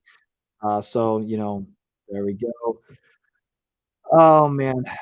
Going back to kamikaze, what you were saying about, a leader in the community, if I can I don't mind being called an influencer in this case, because if I can influence people to stand up and actually support, fight for their Second Amendment rights, and exercise their Second Amendment rights, and also go out and try to have the conversation with more people about firearms ownership, training, safety, responsibility, then yeah, you know what? I will consider myself an influencer in that way. Um, and if I can lead people in that direction, then sure, I'll consider myself a leader as well. But at the end of it all, every last one of you, I am sure, has the potential to you know do what I do. I just happen to fall into this position because I don't stutter that much in front of the camera. You know, and that's that. So anyway, you know, I appreciate you guys. I really do. Thank you guys so much for being a part of this. Thank you for your continued support as well. Thank you for your viewership, your commenting, and everything else. You guys do make it all worth it. The few hundred of you that are sitting here watching right now, just listening to me ramble, participating in the you know conversation. Oh, thank you guys so much. There's not much more I can say. You guys are awesome. So anyway, saw another super chat come through here about the Ruger PC charger from Zombie again. Thank you, man, so much. I appreciate you. Is it any good for home defense slash car? Yes, absolutely. The Ruger PC charger is an awesome little gun. It runs very well. Also takes, Ruger's trigger packs, which are fantastic. Franklin Armory, the binary trigger that runs very well with that gun also. And I would definitely recommend that. 9 millimeter is great for home defense at the end of the day, right? Again, depending on your situation, you should all be concerned about over penetration in this sense. In this sense, and what we don't want is to lose accountability of the rounds that we have decided to let fly. Right, the moment we lose accountability of that round, broken we've broken a rule at some point uh, during that situation, and that's when innocents pay. Right, that's when somebody you might care for, you might love, you might not intend to harm is harmed. Right, so having a 9 millimeter for home defense, hollow points, things like that, I think is a really good idea. Uh, again, apartments, things like that, absolutely. And the Ruger PC Charger is a reliable gun that runs really, really well. And I like the ergonomics of the gun. I think they're pretty fun. So yeah, I'm a fan of the Ruger PC Charger personally. Right? Ooh, Joshua Wood coming in with a spicy question, but we all know it's the Anyway, continuing on, I was gonna say the M14 to trigger a couple of people, but, I just don't feel like starting that fight right now, okay? Anyway, I am also very excited to get this Gerson Witness 2311 on the website. When are we getting them? I don't know. I don't know. We have a really good relationship with Gerson, though, so hopefully soon. All right. Yes, also Sig, Sweet and Sour, good to see you again in the chat. ATF was already over the edge. The ATF is dude, they're this is six for Tyrannus. Kamikaze, exactly. Right. So there you have that. Okay. Build yourself an AR-10 as a battle rifle. Absolutely, you can do it. Mine is set up more as a DMR. Um, but we've done a video on this. Is the AR-10 a battle rifle? And inherently, that was its sole purpose, uh, you know, at the beginning of it. So there you go. Also, I agree with that. Three-letter agencies need to go. I will say this, so since we're on the live stream here, the police department I used to work at, the Cornelius Police Department out of North Carolina, I was the 911 call taker and dispatcher there. They've been working diligently on a case since November. And I do want to shine light to this because I'm in a situation where hopefully a few thousand people hear this and they might be able to help. I don't know. But anyway, Madalena, that is her name. I want to pull up it's Kojo. I want to make sure I'm doing this correctly. Kojakari, Madalena Kojakari, um, young girl. She's 11, something like that. I want to say. Um, it's been 6 months since she has been seen, and the SBI and the FBI have been working with that Cornelius Police Department, that agency, the police department I used to work with. And I will say, on cases like this, I can see agencies like the FBI working out. um, Obviously, the ATF, no, never. um, but FBI in this case, I think Kaya might be happy to hear this. When it comes down to missing persons, when it comes down to uh, missing children, like in this case, her parents never, they actually withheld reporting her missing. So you guys look up this case, all right? This again, Madalena Kojakari. It's a sad case. We don't have any updates really. They can't find her. We just don't know. She's disappeared, 11 years old, since November, and we got nothing. And we haven't heard much about this, which is pretty wild too. I would think this would be all over the news everywhere. When I drive around Charlotte, North Carolina, I'll see like a billboard or something like that, you know. But other than that, I haven't heard much of anything else. So, you guys share that story far and wide, and if you know anything, feel free to report that to the Cornelius Police Department. Try to bring her home. We can all hope and pray type of thing. I'm using this platform to try and help bring her home. And like I said, if you guys are local to the area, know anything, but and the detective working it too, uh, Patterson, she's incredible. She worked there when I was working there. She was always awesome. So anyway, enough of that. Hope you guys, again, keep Madalena in her prayers and in your prayers, and hopefully she comes home soon. With that being said, Sparky Shooter, thank you for the super chat. Wants to know what I think about the scope switch. The company, there's always something new, something innovative coming out. What's the company name? It's dang it. All right, I'm gonna pull up my Instagram DMs really quick because me and Ryan and John were talking about it. Where is our text? If you guys don't know what we're talking about, actually, no, it was me, Ryan, and Alec. Well, because yes, we do stay in touch. We were all talking about it, and if you guys don't know what we're talking about, this company, Antimatter Industries, came out with a scope switch. It looks like a pulley system that mounts to your optic, and what it allows you to do is to take your weak hand, your lead hand, and then with the movement of your thumb, you're able to dial your magnification in and out. It looks wild. Look them up on Instagram, Antimatter Industries. Um, I questioned its durability, and they knew that people were going to be questioning that. So what did they do? They put out a video torture testing it. Right up my alley, like what I was talking about before. Rustic Arms. I never heard of Antimatter Industries. Okay. They made a super innovative product and they said, let's hit the market with this. It blew up. People started asking, okay, is this thing going to work? Then, like what happens if dirt gets on the trackpad? Is this still going to work? Is this going to function? And they said, well, let's answer that. And they beat the hell out of it. So there you go. And is it $600? I didn't see what the price was. God dang.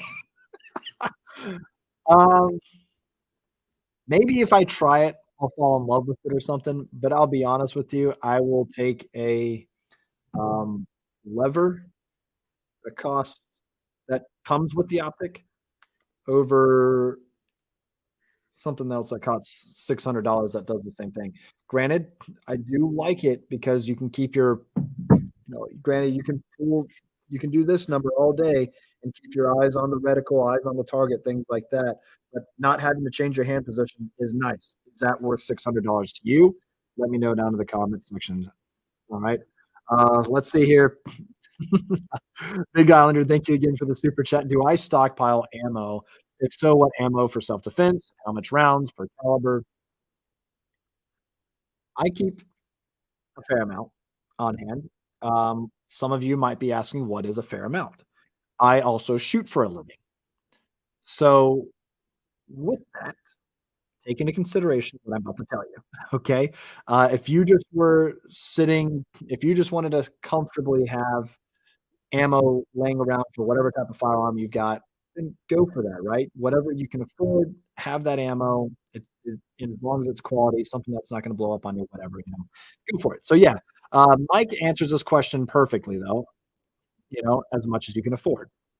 Yeah, a couple thousand rounds for each caliber, for each system that you own would be good. And what I mean by each system, if you have two AR-15s that are both chambered in 5.56, have a couple thousand rounds for each firearm. All right. Not just because what you'll find yourself in a situation is, again, this is my mind, my imagination that runs rampant, right? I imagine that a few homies comes over, shit hits the fan situation. They might bring a couple of things with them, but let's be honest, they're not going to have what I have. And at the end of the day, I will be generous to my homies, right? And if I only stockpiled per ammo and not per weapon system, then I'm doing us all kind of a disservice, right? In that sense. So I like to keep at least a few thousand. What is a few thousand? 2 to 3,000 rounds per gun. Okay? Do I have that right now? No. It's time for me to do another, stock. Uh, another grocery store run, and you got to pick up the vital things, right? So Mike had a good response though. As much as you can afford, that's good. I also am a really big fan of 77 grain open tip match. I think I can show ammo on the channel, right? This is some of my favorite ammo right here. The IMI Razor Core 77 grain open tip match. Why do I like this ammo over like Black Hills? Because this is more affordable. And on top of that, again, how does it perform at great distances? I have shot this out to 700 yards on not my Mark 12, but on Texas Clinking's Mark 12. It's very effective. So at the end of the day, I'm really happy with that stuff. I love the IMI Razor Core 77 grain for sure. And that's just because you don't have a 300 Blackout rifle yet. Yeah, 300 Blackout would be great too. So yeah, a couple of thousand a couple thousand. The news might say that 3 guns and 1,000 rounds of ammo is, an arsenal or something, and I'm like, those are rookie numbers. You know what I mean? So there's that. Really quick, let's make sure.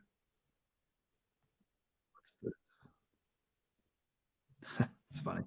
Anyway, all right, cool. Just want to make sure I wasn't missing anything else also from you guys. By the way, Matt will be doing a Ask Matt Anything video. So if you guys, again, follow us on Instagram, to that story should still be up. And you guys get in there and go ask Matt some questions. I know he's going to be interested to talk to all of you guys.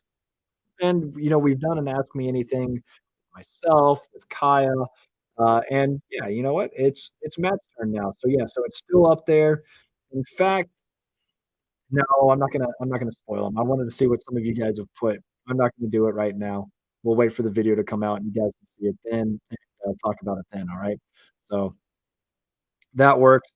By the way, go out there and support some of your local gun businesses, local gun shops, stuff like that. My buddy, Weaver Guns and Ammo, there's a couple of other FLs, SOTs, things like that. Everybody's kinda seeing a little bit of a slump right now. Summertime is always like that. If you guys are looking to build, looking to buy, of course, you can always visit classicfirearms.com. But if you're local to, Illinois, stuff like that, go visit your local gun shop, go start some conversations there, and get involved with the community also, because that stuff goes a long way. The more friends you make, the more allies you make in this industry and in this atmosphere of 2A supporters is good. So get out there and do all of that, all right? But, anyway, yeah, so this is a good question too from Bro Difa. I get what they were trying to do, again, talking about the, Switch, what they were trying to do, but I have to question how much is my aim gonna sway while stroking my handguard. That's pretty funny. So, it doesn't look like a lot, man. I'll be honest with you. I've seen, like, first person point of view of this thing in motion. It doesn't look like you're stroking your handguard either. It looks like you're manipulating your thumb. It's pretty interesting. So, that's pretty cool stuff and something I would definitely recommend, alright? Uh, let's get into a couple more here. I'm gonna go ahead and close it out at about 9 o'clock because, man, I'm kinda tired.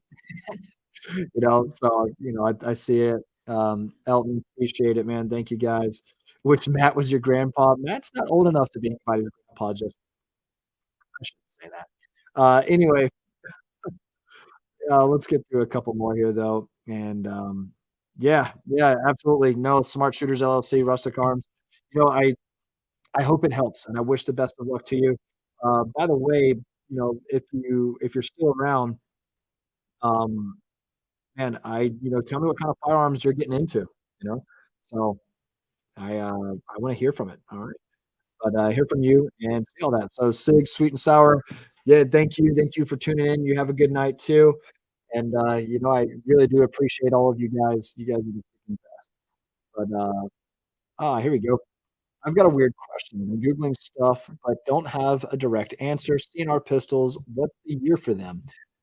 They have to there's different stipulations that go into CNR, Curio, and Relic. They have to be see, here's the thing.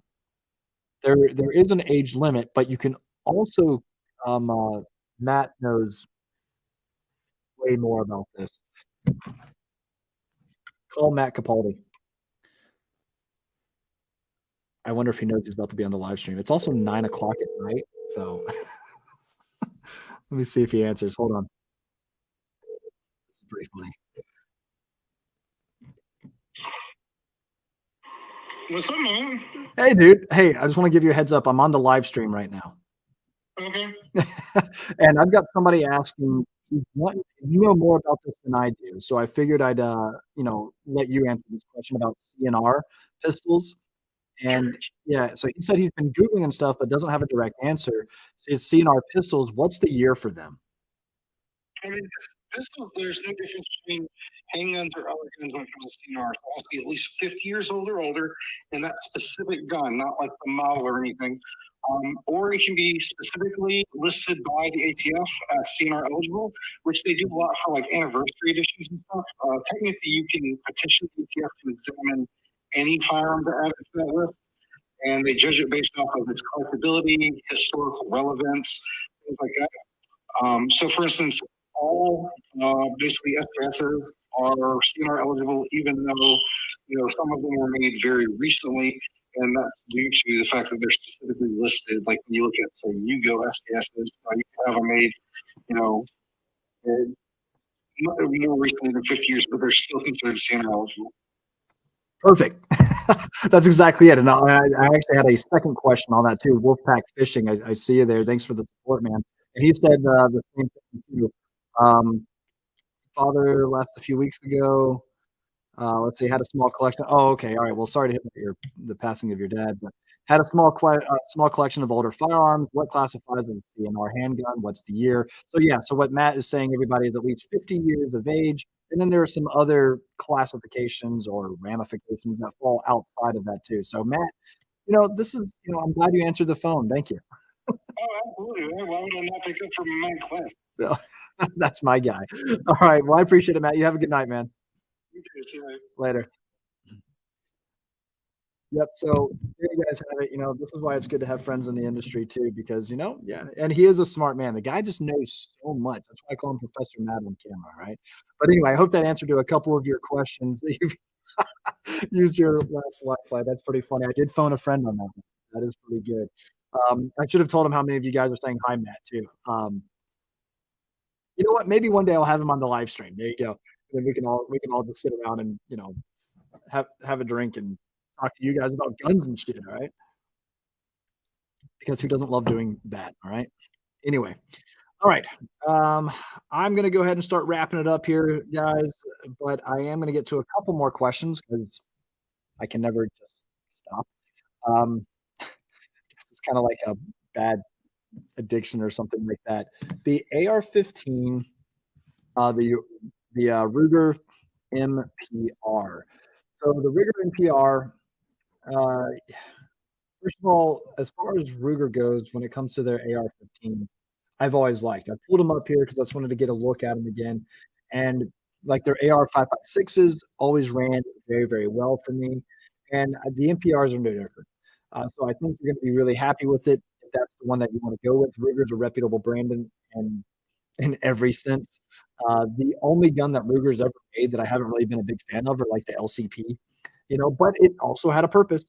It served its purpose as being a super concealable pistol.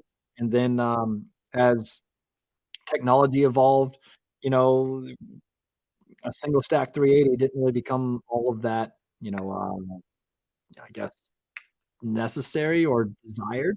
So, there you go. But with that, big fan of Ruger and pretty much all their products. So there you go. All right. Of course, Wolfpack fishing, no problem. I will phone a friend in the middle of the night to make sure I get you guys the answers to the questions that you're looking for. All right. There you go. A Taurus GX4 or SIG P365 is really twice as good. More holsters for SIG. Dude, what can you do? If you can get that Taurus GX4 and also get some ammo and training, do that. That SIG 365 and still have funds left over for ammo and training, then do that. All right. And also don't forget the holsters and stuff like that because you're going to need that. If this is going to be a carry gun for you, you got to take that into consideration as well. With that, I will tell you this right now. The reason I decided to go for the 365 macro is because I love the capacity macros, specifically 17 rounds.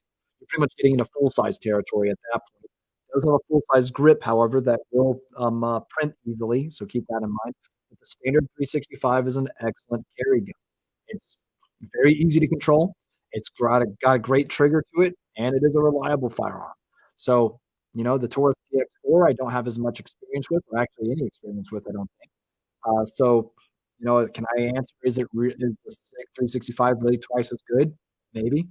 But yeah, there is going to be a little bit more aftermarket support for the 365 because of its popularity, and there's a reason why it's so damn popular. You know what I mean? But anyway, Greg, I absolutely will. Thank you so much. I appreciate that. Let Russick knows how to get you one of our products. Well, hey, I appreciate that.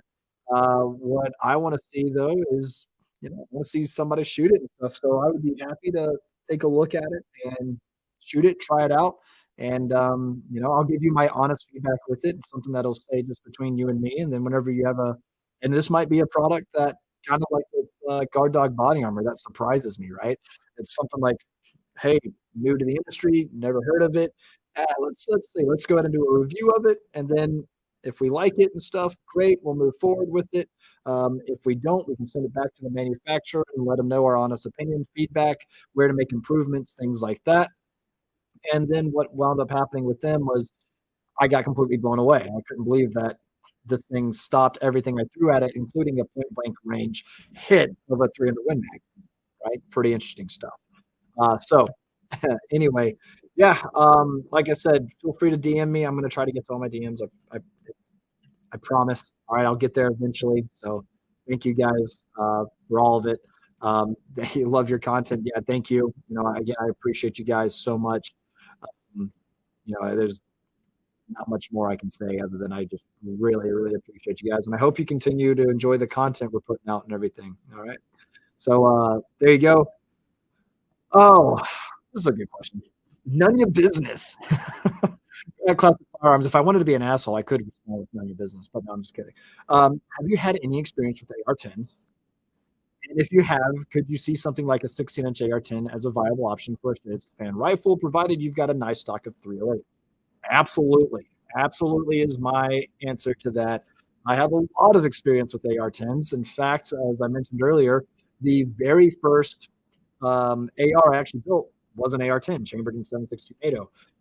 Arrow precision, matched upper and lower receiver set, stripped, of course. Ballistic advantage, fluted barrel, Yankee Hill, Yankee Hill chamber, Yankee Hill muzzle brake with the titanium silencer. Decided to go with the two-stage geyser trigger on that. I do have a Trijicon actually on that one, and I've also got, but that one's more of a DMR setup though. 18-inch barrel also. A 16-inch barrel would be ideal also, or not ideal, but I will say very, very well suited for the 308 cartridge. Again, especially if you're planning on shooting it suppressed. The 308, I will say this though, there's a reason why the United States military kind of left 308 behind as a standard issue cartridge, because you can't carry as much of it, right, at the end of the day, and it is going to be a little bit more recoiling. Depending on how you build out your rifle, my AR-10 is one hell of a flat shooter, all right? It's a little bit bigger and bulkier, however, but it is a super flat shooting gun, and I love that. You go and shoot a Scar 17, which is looked at as being a battle rifle, you will realize really quick that is an abusive, violent gun. Okay, M14, it's a better shooting rifle than what the Scar is, in my opinion. The Spear is a great shooting 308 also, but the one that rules them all is the FAL. So there's that. However, I will say this about the Sig Spear: that is an accurate little gun. Not so little gun, but it's also 16 inches out. Let's see here. Tanner, thank you again. Appreciate the super chat, man. You're doing the damn thing when random people across the country send money. Just ask a question for your opinion. Keep going, man. It really is actually super humbling. I see the support personally, so thank you guys.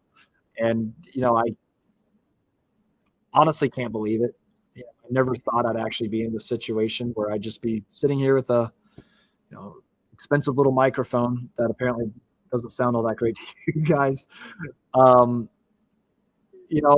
answering, on a live stream with a couple hundred people that you guys are interested enough to tune into and have a conversation that night. And, it means a lot. So thank you guys. I honestly, like I said, I can't believe it. I thank God, not enough, honestly. And, I appreciate all of you guys. And I hope I can just keep on producing content that you guys enjoy. And, that's what I'm going to keep trying to do.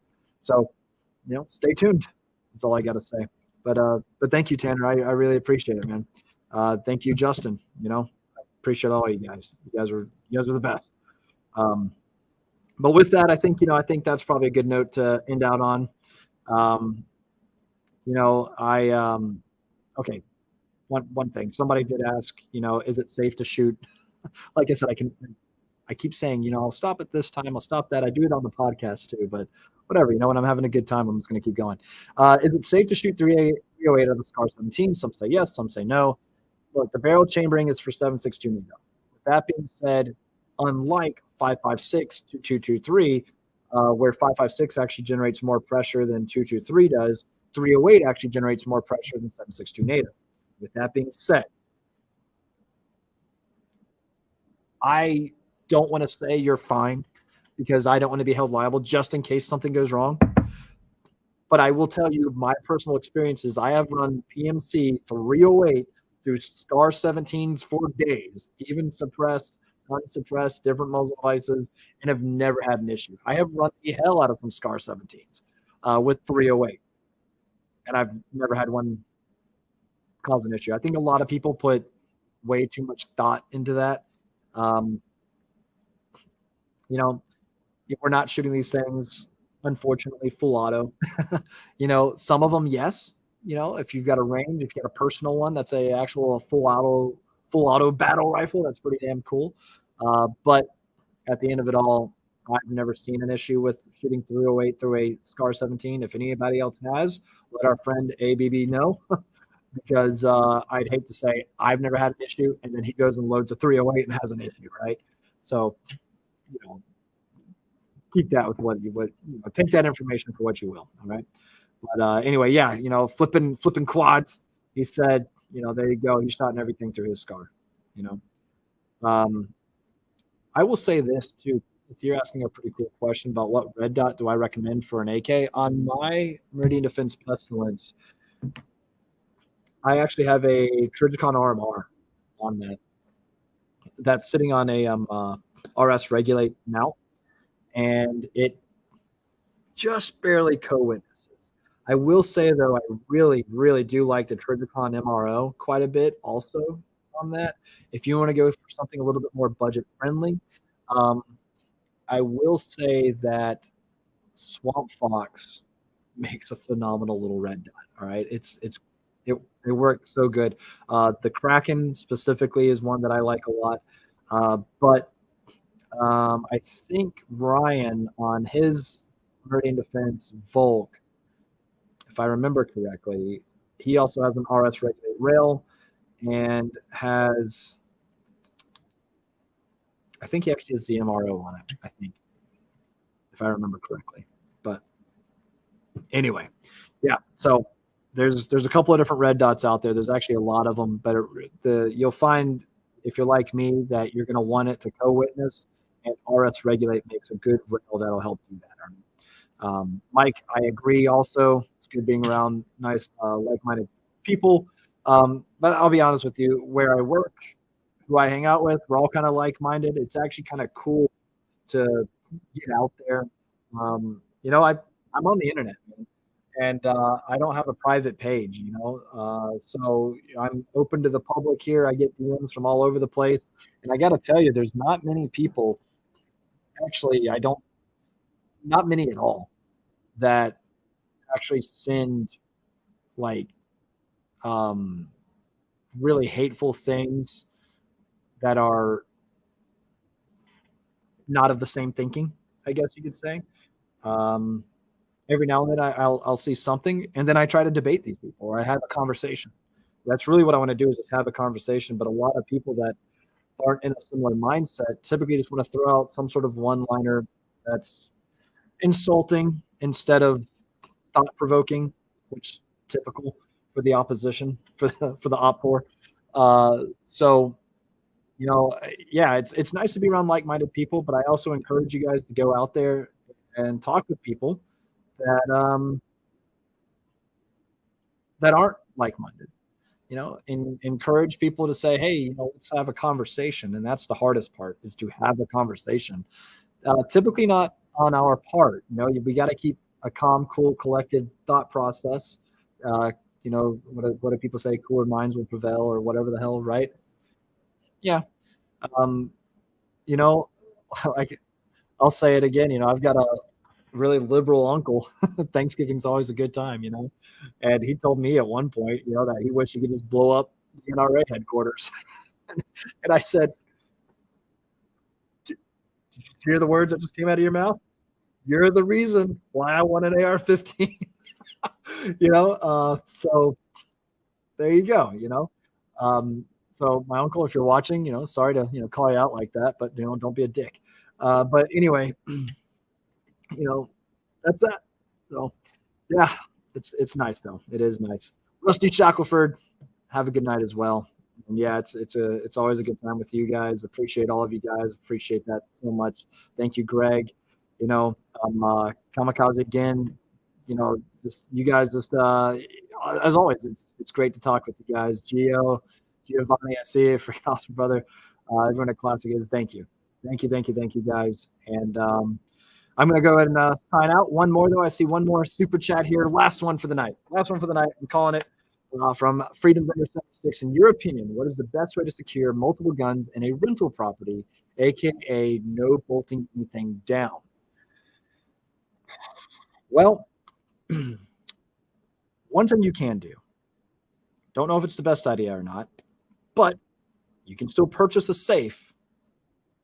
And depending on how much that safe weighs, you could. I've moved a 300-pound safe by sliding it across the floor. It's doable. It's fine. Moved a 300 to 400-pound safe with just two people up in a U-Haul using a dolly too. So weight is always a good factor. If you're also on a rental property, you got to think about that floor too. You can literally put additional weight. Go grab some freaking 45-pound plates. Now, obviously, that's going to take up some space in your safe, right? But without bolting down, you do get a little limited about what you can do. Keep in mind too, whenever you guys bolt down your safes and stuff like that, try to put on a piece of wood or something like that between the floor and the safe, so you have a little bit of gap, especially depending on where your safe is. If it's out in the garage or if it's out, somewhere else where it could potentially flood next to a heater or something like that, where you might have high humidity, get a little bit of lift under there, all right, and then bolt it down. But if you don't have the option to bolt it down, weight is probably going to be your best friend. And also look at potentially a gun locker, which goes opposite of weight, but something you can conceal easily in a closet, something like that. And then maybe you can actually lock that closet door, whatever else. It's being able to slow a criminal down might help. But at the end of the day, if they want to get into something, they're going to get into something. And a lot of safes out there are also not safes. They're residential security containers. You can take a chainsaw and cut through these damn things. Typically, they only have about a 30-minute to an hour fire time, burn time, whatever the hell you want to call it, before stuff on the inside starts cooking or before it all just melts. So like I said, they're residential security containers, not legitimate safes. If you get a legitimate safe, you're set, and it's going to be freaking heavy, right? But with all that being said, you are limited if you're not able to bolt anything down. Hiding, again, like in a closet, utilizing a locker or something, because that's something that might actually be the best bet. You do something like a locker, you can drill into a wall in that case, find the studs, drill into that, and then whenever it's time for you to move out or whatever, it's easy enough to just plaster, paint, especially if it's just regular white paint, something like that. Paint over, easy day. If somebody sees that, then do a better job painting. I don't know what to tell you. But that might be a good answer for you. I hope it is. Thank you again for you guys' contributions, your support, and everything. And let our buddy know, if you guys have a better answer for Freedom Vendor 76. This video will be posted to our YouTube channel, so feel free to continue the conversation on the comment section there. And don't forget, of course, to check over our CF contest and what's going on over there. And I think I can leave it at that. All right, but I just saw Tanner call me out here. Your Porsche versus my Challenger Red Eye. Let's go. If I had a Porsche. I used to have some older ones that were pretty freaking cool. I had a 79 911 SD Targa that I loved, an 89 911 Targa, an 89 944 S2. Love those cars.